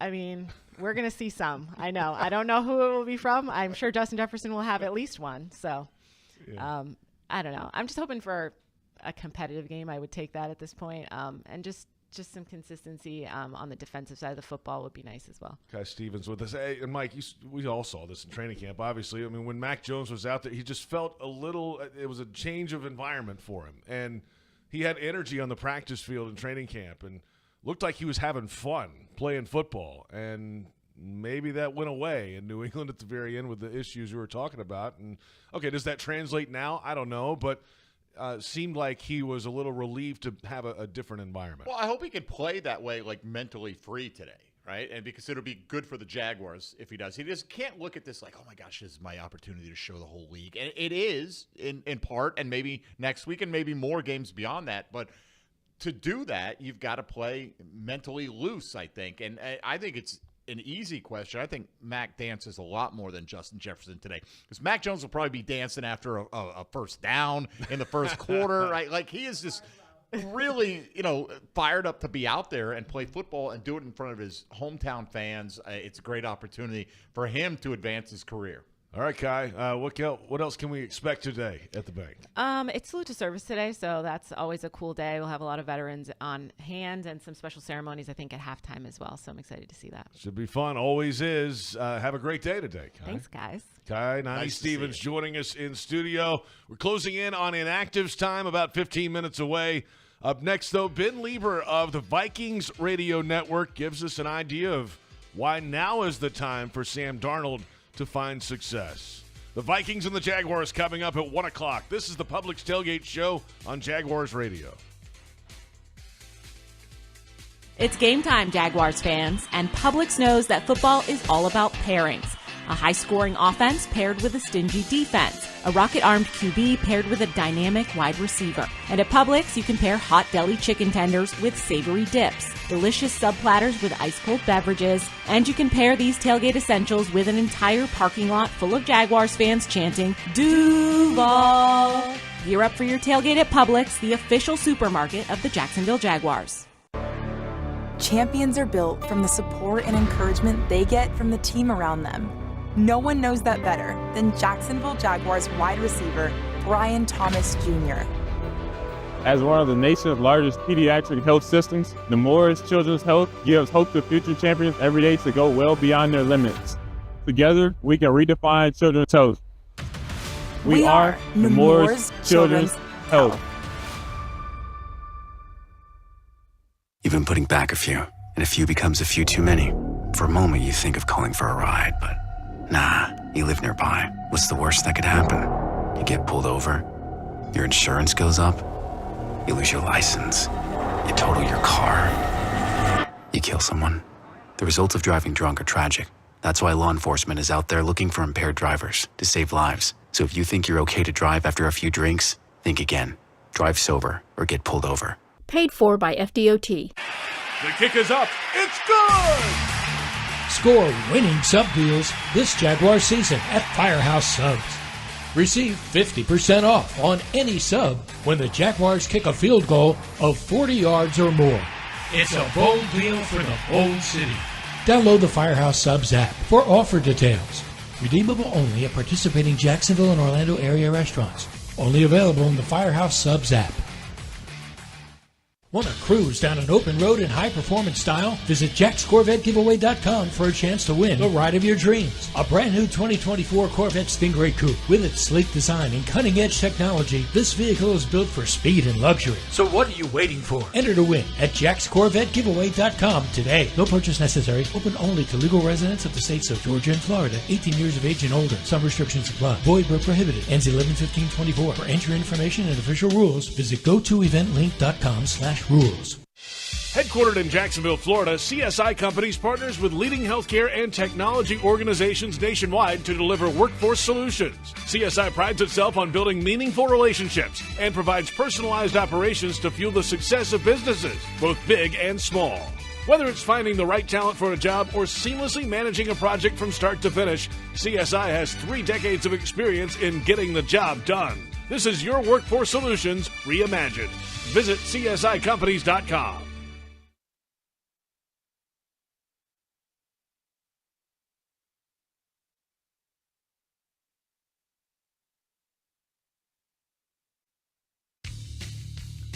JP Shadrick, Mike Dempsey from the Hyundai Studios at the Miller Electric Center. The Publix Tailgate Show continues. Closing in on Week 10, the Minnesota Vikings at 6-2, and the Jacksonville Jaguars at 2-7. It's a 1 o'clock kickoff time today at EverBank Stadium on Salute to Service Day. Let's go around the National Football League, Mike. All right, JP, things got off and rolling this morning in Munich, Germany at 9:30 a.m. with an international game. We'll get to that topic coming up with more from Commissioner Roger Goodell. But the Carolina Panthers leading the New York Giants 10-0. Right now, we're in the third quarter, about 9.5 remaining. There's Jatavian Sanders, the rookie tight end for Carolina, catching the lone touchdown in this game from Bryce Young. Chuba Hubbard coming off a 4-year contract extension worth over $33 million, potentially, has 12 carries for 93 yards in the contest. Daniel Jones only 71 yards passing with an interception for the Giants. Again, Carolina up 10-0, but the Giants trying to mount a drive here with their opening drive of the second half. In addition to the Jags hosting the Vikings today, every other AFC South team is in action in Week 10. At 1 p.m., the 4-5 Colts will host the 7-2 Buffalo Bills. Indianapolis starts Joe Flacco at quarterback again, but he'll be without one of his top weapons as wide receiver Michael Pittman Jr. has been ruled out with a back injury. At 4:05 p.m. this afternoon, 2-6 Tennessee will be in Los Angeles taking on the 5-3 Chargers. The Titans get Will Levis back after a 3-game absence due to a shoulder issue that saw backup Mason Rudolph manage 1 win in 3 tries. And then finally on Sunday Night Football, the 6-3 Texans host the 7-1 Detroit Lions. Houston hopes to get wide receiver Nico Collins back after a 4-game absence due to a hamstring injury. He was taken off of injured reserve yesterday, but still up in the air as to whether or not he'll play tonight. Fellow wide receiver Tank Dell joins Collins on the questionable list with a back issue that apparently popped up in practice on Friday, although reports this morning indicate he should be able to go, barring any pregame setbacks. Elsewhere, Dallas Cowboys quarterback Dak Prescott will visit another specialist tomorrow before deciding whether to undergo season-ending surgery on his injured hamstring. According to reports, people familiar with Prescott's prognosis say surgery is the most likely outcome, but Prescott does want to play. He's determined to exhaust all his options before giving up on returning this season. His injury reportedly a partial hamstring tendon avulsion, which simply means the hamstring has pulled partway off the bone. That sounds very painful. The 3-5 Cowboys hosting the 6-2 Philadelphia Eagles today. The 4-4 San Francisco 49ers hope to have star running back Christian McCaffrey in the lineup, and they expect to when they visit the 4-5 Tampa Bay Buccaneers at 1 o'clock. McCaffrey was a scratch for the Niners opener this year, then went on injured reserve with what was described as bilateral Achilles tendonitis. In other words, in both Achilles tendons. CMC was the offensive player of the year last year when he led the league with over 2,000 total yards and 21 touchdowns. And then, as we talked about with the international slate, NFL Commissioner Roger Goodell made some news this morning. He's named the United Kingdom, Spain, Mexico City, Brazil, Germany, and Ireland as strong contenders, or outright saying that some of those will host international games next season. Goodell said the league's goal is to play a total of 8 such international games in 2025. They said the only one really not guaranteed was Ireland, but they're trending the right way, and that's a good sign for the international series for sure. By the way, Sean Hochuley's the referee of the Germany game this morning. He announced a false start in German to the crowd, to the delight of the fans. Is that right? At Allianz Stadium. Yeah. All right, then. I took 2 years of German in high school because I didn't want to be like everybody else who took Spanish and actually speak a language that might come in handy at some point in my life. Do you know what false start is in German? I do not, but I know how to ask where the bathroom is. Okay, very good. It's important. Important if you're traveling. Very important. There you have it. Look around the NFL. Ben Lieber is the Vikings Radio Network sideline analyst, and plenty to discuss with this Vikings team in the thick of the NFC North race. And so in our conversation this week, I asked him, why is now the time that quarterback Sam Darnold has found success with now his 4th NFL team? I wish I really knew the full answer to that. I just know that he does play with a ton of confidence. I didn't know much about his personality before he got here, but I am very impressed with, I think, his calm demeanor. Never once during any of the offseason workouts, any of the training camp workouts, he never ever seemed like he was overwhelmed. He was flustered. He never looked like he played with a lot of pressure on his shoulders. And maybe that's the way he's always been, or maybe he's just been battle tested and he's been hardened through his journey that, okay, I don't have to lead this franchise. He came in here knowing his role. His role was to come in, be a 1-year guy, to be sort of a mentor to JJ McCarthy. He knew his lot in life. And I think he accepted that role, and he knew, and we've heard from time and time again, how all these quarterbacks really want to play for Kevin O'Connell. And I think that he knew he was going to go into a good situation that was very quarterback friendly. And so I think that gave him a lot of confidence. And that's what he's playing like. He's just letting it rip. Now, obviously, every player makes mistakes. I mean, he made 2 mistakes last week where he threw the ball right in the hands of defenders. You know, one was kind of an aggressive play. The other one was just kind of like, what are you doing type of play. But he acknowledges it. He recognizes it. He's really done a good job of taking away some of those careless mistakes this year. Again, maybe that's maturity. Maybe it's coaching. Maybe it's a combination of both. I just think that he knows that he doesn't have to be the guy. He doesn't have to force too much. He's got great weapons around him. Now that TJ Hawkinson's back, you know, he trusts the scheme. And I think that's a big part of it. Ben Lieber from the Vikings Radio Network, sideline reporter with us. Yeah, it helps when you have Justin Jefferson doing historic things from the outside. I mean, Justin Jefferson's ability, we see it every week. But what goes behind that for Justin? What drives this guy to be at that elite level that you've seen? He just wants to be the greatest. And I think a lot of it is, again, we're so much of our own journey just kind of forges who we are as people, as athletes. And for him being a late bloomer, you know, he was not a top tier athlete growing up in high school. You know, he wasn't one of these kids that you see in Pop Warner and you're like, oh my God, like look at Derrick Henry run in high school. Like he's going to be a Hall of Fame running back. Like everybody knew that. Like unless something like major happens injury wise or otherwise, this guy's destined to be an NFL Hall of Famer. And Justin Jefferson wasn't that. You know, he was under recruited, only really went to LSU because of family ties, and he really had to work for everything. And I think that humility to work and prove yourself every day, even though he's the top of the league as far as receivers go, like I think that still burns inside of him, that he's got to do more. He's got to go out and prove it again. Every day in practice, he's got to go out and prove it. I mean, you know, when he was going through his contract situation in the offseason, I think so much of, for all of us around here, so much of about was more about what he does off the field. He's such a great leader. He's great for the community. He has the right amount of cockiness and superstardom to him, but the humility to go along with it. He's got self-awareness. Like he's sort of the total package. And it's like, yeah, pay for what he does on the field. Yes. But he's so important to building the locker room and building the team. And those guys are so lucky to have him. There's a fine line between confidence and arrogance. And a lot of receivers we know just jump right over that line sometimes. Ben Lieber with us from the Vikings Radio Network. You and I called a game in London, Vikings-Jets on Westwood 1, where the Vikings defense had 3 interceptions off Aaron Rodgers in that game. You know, and they haven't really changed their stripes, right? Brian Flores brings pressure in a lot of different ways. What is the status of this Vikings defense now going into Week 10? Well, listen, they are gonna heat you up. You know, we lead the league in blitz rate and I think pressure rate as well.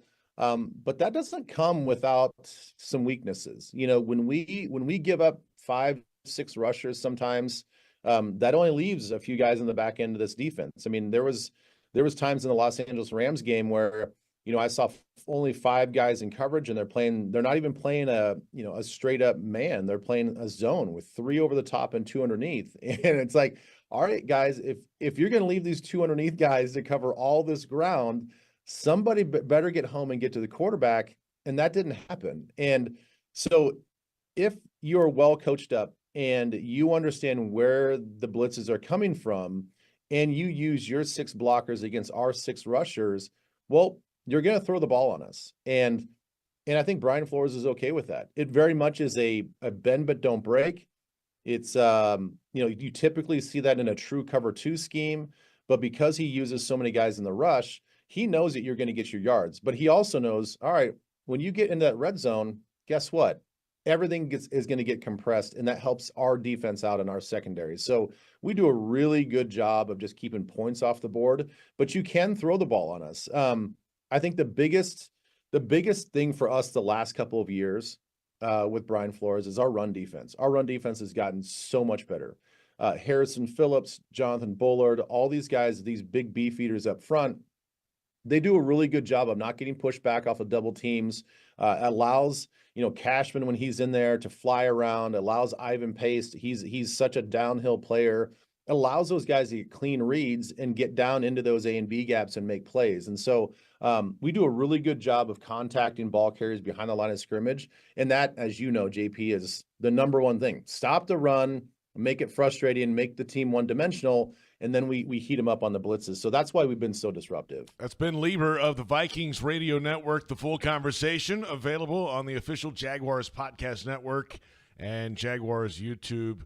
Plenty ahead. Up next, it's the inactives and a pregame huddle up with Bucky Brooks and John Oehser. We're closing in on the 1 o'clock kickoff time for the Vikings and the Jaguars.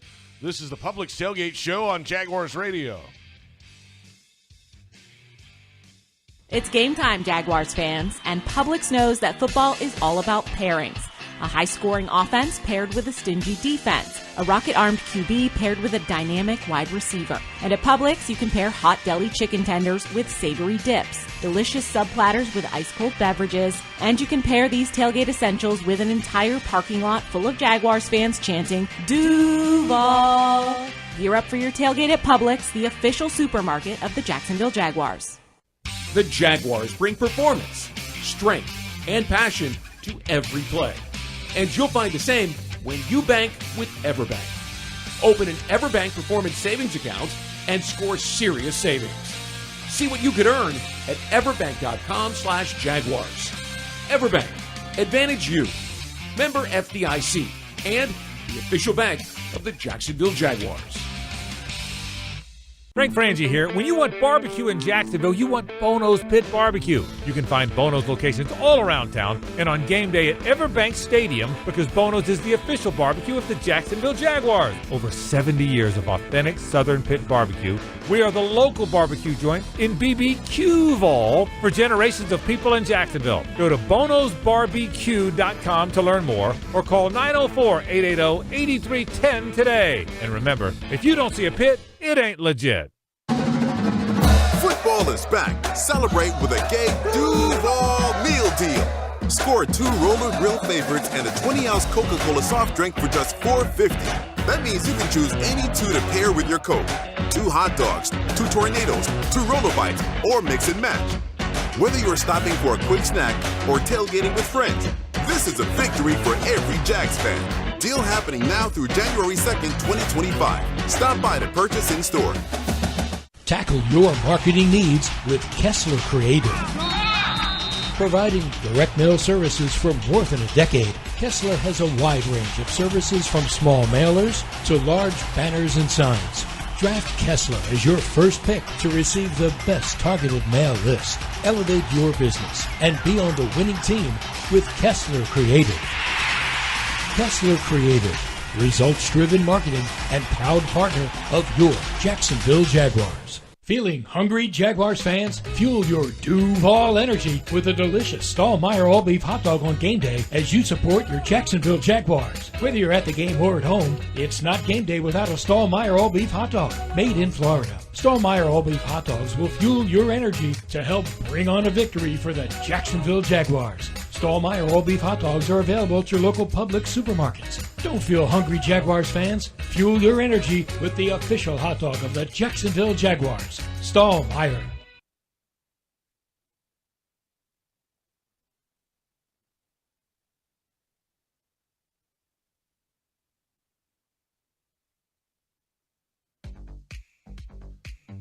JP Shadrick, Mike Dempsey from the Hyundai Studios of the Miller Electric Center. The Publix Tailgate Show continues. Publix, where shopping is a pleasure. The Vikings and the Jaguars coming up in Week 10. Kickoff time set for 1 o'clock. Today's game is delivered by CSX. CSX, how tomorrow moves. Let's get the inactives, and let's start with the Jaguars. And yes, Trevor Lawrence, Jaguars quarterback, inactive today with a left shoulder injury. Reports today of an AC joint sprain. Severity of that, we'll see in the coming week or weeks. We'll see how that goes. Miles Cole, defensive end, inactive today. Ezra Cleveland, the left guard, inactive today. So Blake Hance will make the start at left guard today for the Jags. Asesi Otomewo, defensive tackle, inactive, and Mason Smith still dealing with an ankle injury. Defensive tackle, the rookie, inactive. So those are the 5 down for the Jaguars. Most notably, of course, Trevor Lawrence. So Mac Jones will make the start at quarterback for the Jacksonville Jaguars. His last start, Week 12 of 2023 for New England. All right, 5 plus the emergency quarterback ruled out for the Minnesota Vikings. We'll start with a pair of cornerbacks. Fabian Moreau and Dwight McLaughlin are both down today. Defensive tackle Levi Drake Rodriguez, center Dan Feeney, offensive tackle Walter Rouse are all out, and Brett Rippon is the emergency third quarterback for Minnesota. All right, the inactives are in. Let's head to EverBank Stadium across the street and welcome in NFL Network analyst, Jaguars radio field analyst Bucky Brooks, and Jaguars.com senior writer John Oehser. It's a pregame huddle up, and boy, do we have some things to talk about today, gentlemen. Starting with the quarterback, of course, Trevor Lawrence down today with an AC joint injury, apparently, in his left shoulder, according to the reports. So Mac Jones makes the start for the Jaguars, a Jacksonville native, went to Bowls, and we'll see. How different will this be, Bucky, with Mac Jones in there? Oh, it'll be different. But, look, different doesn't mean that it'd be bad. It'll just mean that they have to take a different game plan, probably a little more conservative, a little more run-centric to let Mac Jones ease into it. And then you allow him to do what he does really, really well. I think this would be a pretty basic game plan. But against the Minnesota Vikings, a basic game plan is probably going to be needed based on the defense that they tend to trot out. Yeah, get the ball in the hands of the playmakers. Throw to BTJ a lot, right? And they've got guys in this offense. Bigsby's made plays this year. Travis Etienne can make explosive plays. So they've got the playmakers to do what Bucky's talking about.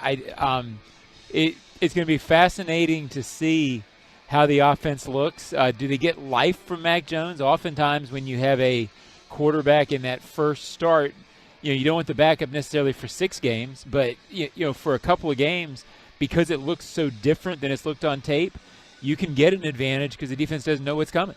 Bucky, you said if they can run the ball, Mac Jones can then be allowed to do the things he does really well. How would you define that? What is the strength of Mac Jones' game?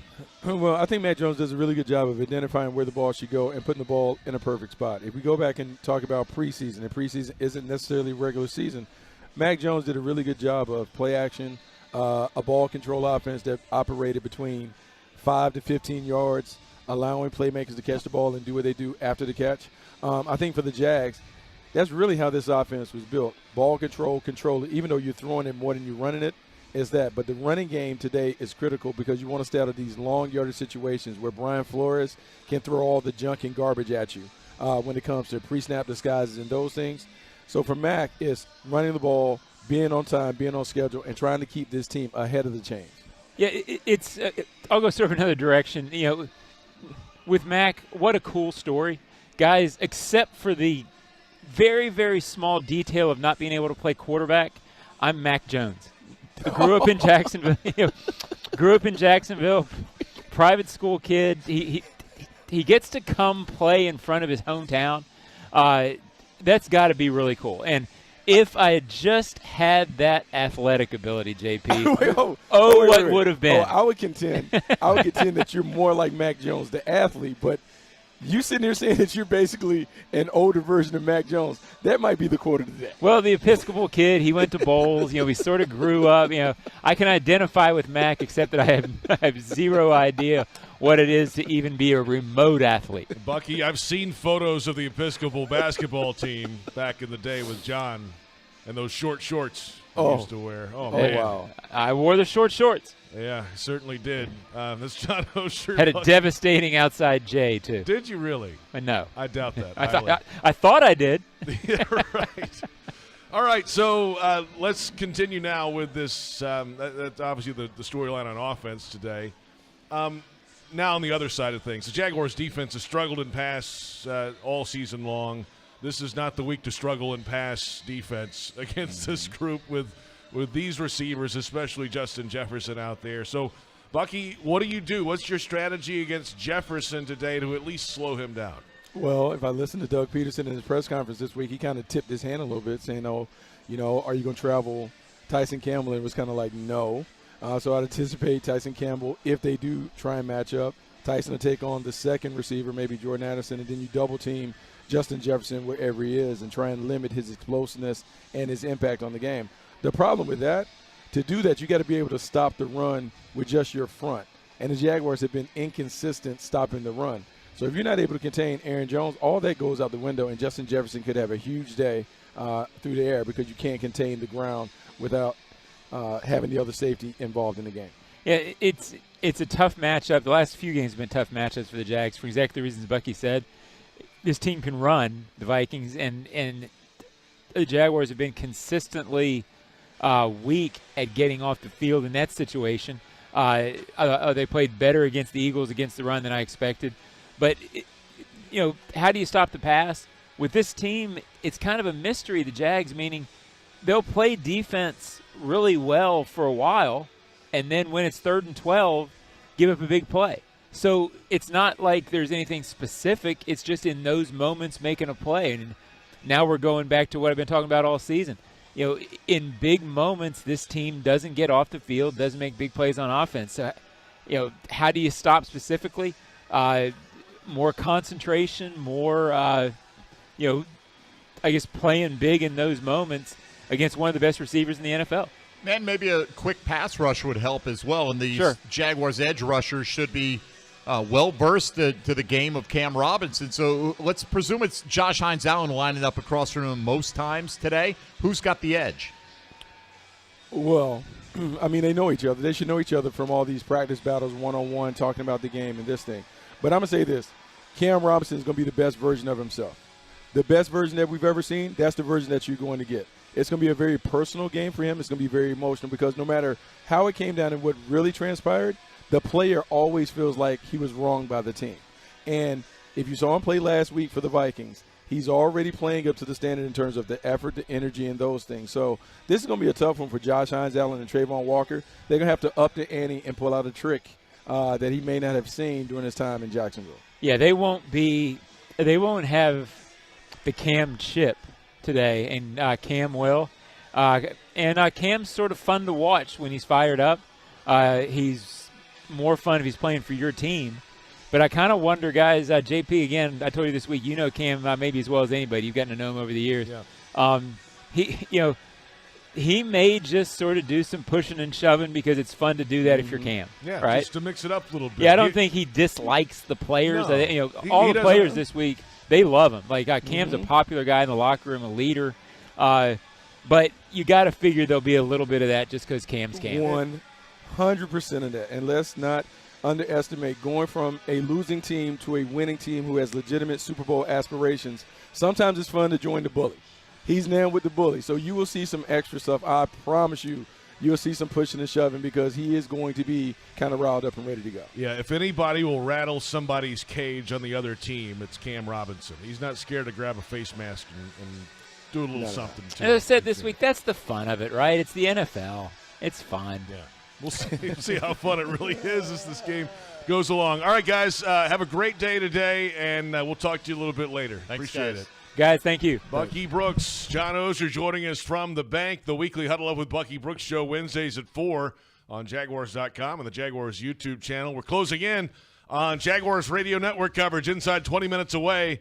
Countdown to kickoff starts at noon. Up next, a fantasy forecast and Frank Frangie in the broadcast booth ahead of the Vikings-Jaguars matchup in Week 10. It's a 1 o'clock kickoff time today at the bank, and this is the Publix Tailgate show on Jaguars Radio. It's game time, Jaguars fans, and Publix knows that football is all about pairings.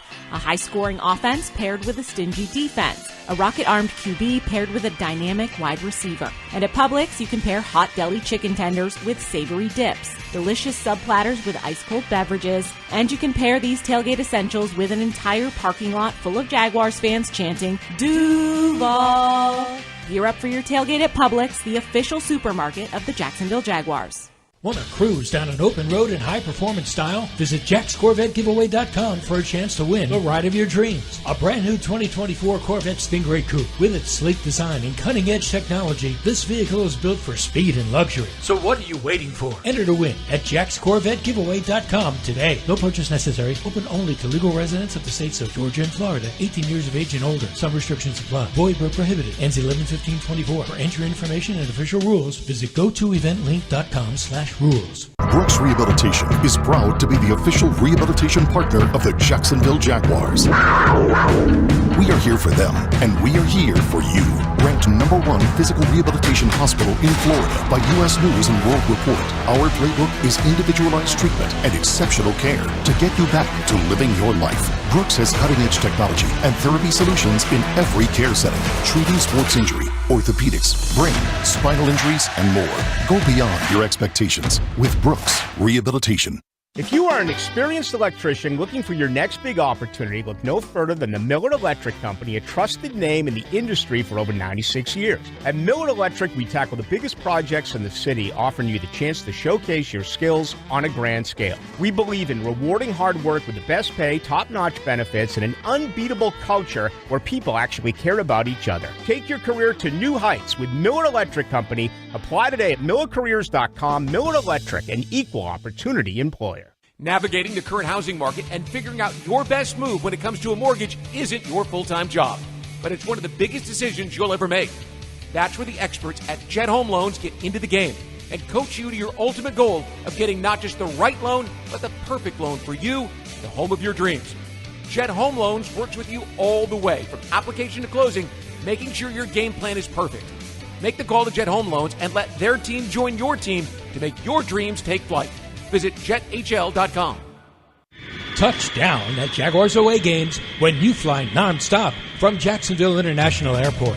Join the Jaguars in Miami and Houston. Watch them win in Philly, Detroit, Nashville, and Las Vegas. All the other Jaguars games are just one short connection away. And if airport parking has you stressed, be sure to visit the Jax Airport website before traveling to the terminal. On it, you'll find information about the status of on-airport parking in real time. See if your favorite areas are available or if you need to call an audible. Visit flyjax.com for more information.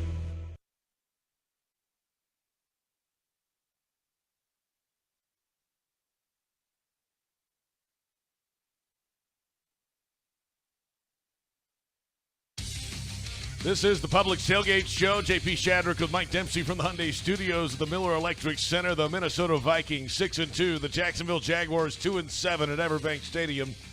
Kickoff time set for 1 o'clock. And today's game is delivered by CSX. CSX, how tomorrow moves. How about a fantasy forecast, Mike Dempsey? All right, well, we'll start with a fantasy update because we've got a game ongoing right now. Correct. 17-7, Carolina leading the New York Giants, and it's a big day for the newly rich Chuba Hubbard. He got a 4-year contract extension this week worth around $33 million. We'll see what the particulars of that are. But 19 carries for 138 yards and a touchdown today against that Giants defense. It's been an outstanding day for Hubbard. He's got 3 catches for 14 yards as well. On the other side, Tyrone Tracy getting it done with only 12 carries, but he's produced 84 yards and the lone score for the Giants there. Bryce Young starting once again, even though Andy Dalton is healthy. Got the win last week over the New Orleans Saints. He's thrown for 113 with a touchdown. That going to Jatavian Sanders, the rookie tight end, who's caught both of his targets today, including that short score. And Wan'Dale Robinson leading the way for the Giants with 4 catches for 28 yards. Jalen Coker has 3 for 41 for Carolina. Not a good day for Daniel Jones fantasy-wise. 71 yards passing with an interception. Elsewhere, got a lot of the inactives cleared up for those early games. For the Buffalo Bills, both Keon Coleman and Amari Cooper are out today, so Khalil Shakir will operate as the number 1 wide receiver for Buffalo. Michael Pittman Jr. is out for the Indianapolis Colts. He's been battling through a back injury. It's really limited his productivity the last couple weeks. Anyway, Josh Downs will be the leading receiver for Indianapolis, or at least at the top of the depth chart today. Juju Smith-Schuster ruled out for another game for Kansas City with that hamstring injury. They probably don't need him with the addition of DeAndre Hopkins and his emergence. Drake London was questionable to suit up for the Falcons today with a hip issue, but he is on the active list, so he will play for Atlanta. On the other side, Chris Olave is going on injured reserve with the 4th known concussion of his career. Wide receiver Cedric Wilson is also out. Rashid Shaheed is out for the season. Bub Means is on IR. That's a lot of receiving equity for the New Orleans Saints. Expect a lot of passes going to Alvin Kamara. Maybe a good day for Taysom Hill as well, as Jamal Williams, the backup tailback, is out as well, so Hill may get some carries inside the 10. Welcome back, Christian McCaffrey, or welcome to the 2024 fantasy season. CMC and Kyle Shanahan hurt a lot of people's chances back in week 1 when they didn't announce that McCaffrey wouldn't be playing on Monday Night Football, so people got left holding the bag there. McCaffrey set to make his season debut against a very generous Tampa Bay Bucs run defense. Deebo Samuel was questionable for San Francisco. He is going to play today as well. Of course, Mike Evans remains out for the Buccaneers.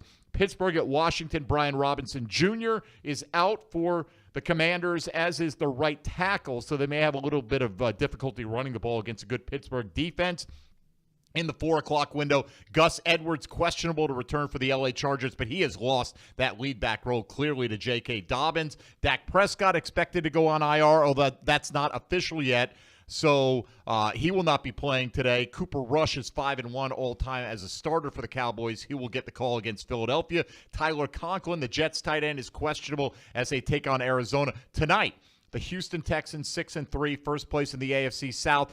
Nico Collins removed from injured reserve, but there's a lot of pessimism as to his availability tonight. Tank Dell is officially listed as questionable with a back issue that popped up late in the week in practice, but he is said to be likely to play. And a big one to look out for, because you might not have anybody to pivot to for tomorrow night, is Tyreek Hill. Questionable with a wrist injury, didn't practice at the end of the week. So maybe you go out there and grab a DeMarcus Robinson, or you put Tyreek in your flex and you pick up Jonnu Smith.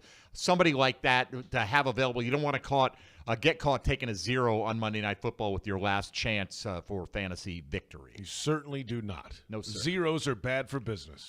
They are. They're occasionally the players score negative points, so the 0 can be effective. It's better than negative, I guess. There you have it. A fantasy forecast is in, and we're about 10 minutes away from countdown to kickoff on the Jaguars Radio Network, presented by the University of Florida, the #1 university in the U.S. News and World Report's #1 state for education. Let's head back across the street to EverBank Stadium. Welcome in Frank Frangie in the broadcast booth. Good old Vikings-Jaguars matchup, and the run of the NFC teams continues for the Jags today, Frank, and it's another tough one. How are you? I'm doing well, JP. Good morning to you and Mike. And, yeah, you just got this gauntlet of NFC teams, and when you saw the schedule in the offseason, you had no idea that the NFC North would be so good. In this NFC, these physical teams, I'm going to throw Philadelphia in there. They're not in the North. But, yeah, it's a lot of rugged teams in the NFC, and you play them all in a row. So a tough stretch for the Jags, no question, JP. All right, here we go, Frank. Mac Jones, this is a great opportunity for him. But, this is why the Jags went out and signed him as well, so they didn't have to try to force Trevor Lawrence through some situations that aren't ideal health-wise. What do you expect from Mac Jones today? Yeah, I'm so excited for him, Mike. I hate it for Trevor that he can't play, but Mac's at his hometown. I know he didn't have a great experience. He had the one good year in New England, went to the Pro Bowl, but he didn't have a good experience up there. Wasn't super happy up there. Loves being back here. You see him smiling. Mike, we were out there at camp every day. You see all the grins and how happy he is to be here. And now he gets to play in a game. That's exciting. What do I expect? He hasn't played in a while. Any quarterback that hasn't played in a long time is going to show some rust. He's a smart guy. He's an intellectual guy. So I don't think he's going to make a lot of mental mistakes. It's just got to see, can he get into a rhythm, Mike? My guess is you're going to run the ball today. I think the Jags have to run the ball anyway. So I think you're going to see an awful lot of, my guess would be Tank Bigsby. I think you're going to see some play action, but I think Mac will make some big plays. Keep this thing close for a while. Give Mac a chance to make a difference late in the game. That's my hope. It's a Vikings defense that disguises a lot of different looks on the line, different numbers. They're moving guys all over. Blitz rate is high, and it's a challenge today for sure. Frank Frangie with us in the broadcast booth. Let's flip it around now to this Jaguars defense against Sam Darnold, Justin Jefferson, Jalen Naylor, Jordan Addison. Hawkinson's back at tight end today. It's a Vikings offense that can get it done. So how do you slow this group down, and where do you begin if you're Ryan Nielsen? Yeah, and you're right, JP. It's a Jags defense that struggled. I mean, you can't sugarcoat it. They're 31st in the league in total defense. They're 30th in the league in scoring defense. They've struggled, and there's a lot of weapons. I think the first thing is you got to pressure Darnold. We do know he's playing very well this year, but he's still the guy that saw ghosts so many years ago. He's a guy that is not the same quarterback, like everybody, by the way. It's not just him. When you pressure him, I really think this is a game where Josh Hines Allen and Trayvon Walker, who've had moments, really have to play well in this game. I think the only chance you have, nobody can cover Justin Jefferson. I'm sure you're gonna shade a guy over there and have two guys near him most of the time, but he's a hard guy to cover, and we all know that. We all know what a good player he is. This all starts with trying to make him one-dimensional, like we say every week, but you really got to harass Darnold. I think Darnold's a different guy with pressure, like they all are. But that's the key to the game today, JP. You got to get after Sam Darnold.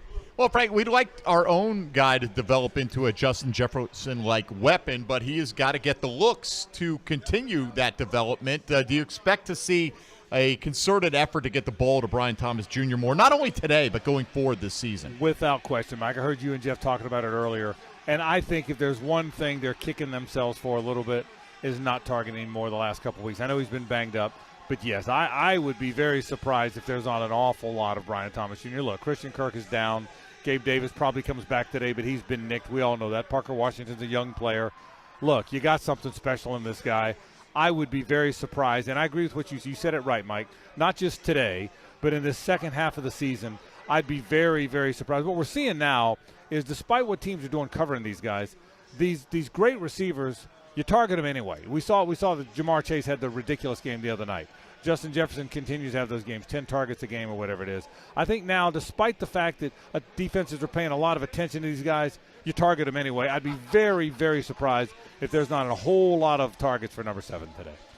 Frank, the Jags were in a 22-0 hole last week and somehow cobbled a way to stay in the game and had the ball in their hands with a chance to win it late. They threw the interception, of course. Not the first time this has happened. They've had deficits early. At what point does that run out for the Jaguars? It takes a lot of energy to fight back when you're down 10-0, 2 scores, 3 scores like last week, a week after week. At some point, do they run out of energy? Yeah, that's a great question, JP. I Doug on my show, and I talked to Doug about this. I said, listen, I don't think your team's got any quit. If you're quitting, you wouldn't always be in these 5-point games at the end of the game. You wouldn't always be in position to win a game. You wouldn't be. If you quit, teams quit, and a 10-0 deficit becomes 34-10 loss, and that hasn't happened with this team very often. So there is some fight in them down the stretch to the very end, and I believe that. But you're right. You can't. They've had 3 straight games, JP, with a 10-0 deficit. Well, NFL games aren't that long, man. They're fat. They go fast. Yeah. You can't keep having these 10-0 deficits. Back-to-back games, they've had 1 first down in the first half. So if you keep digging yourself that hole, eventually that 10-0 deficit is going to become a 34-10 loss, JP. That's a great call. They've got to start faster, man. They can't keep digging these holes.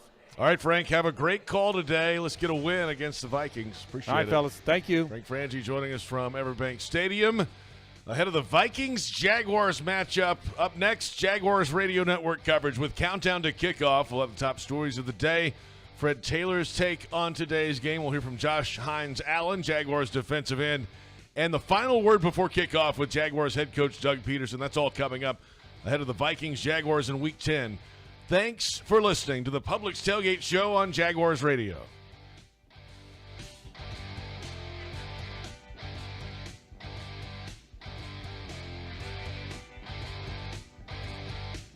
It's game time, Jaguars fans, and Publix knows that football is all about pairings. A high-scoring offense paired with a stingy defense. A rocket-armed QB paired with a dynamic wide receiver. And at Publix, you can pair hot deli chicken tenders with savory dips, delicious sub-platters with ice-cold beverages, and you can pair these tailgate essentials with an entire parking lot full of Jaguars fans chanting, Duval! Gear up for your tailgate at Publix, the official supermarket of the Jacksonville Jaguars.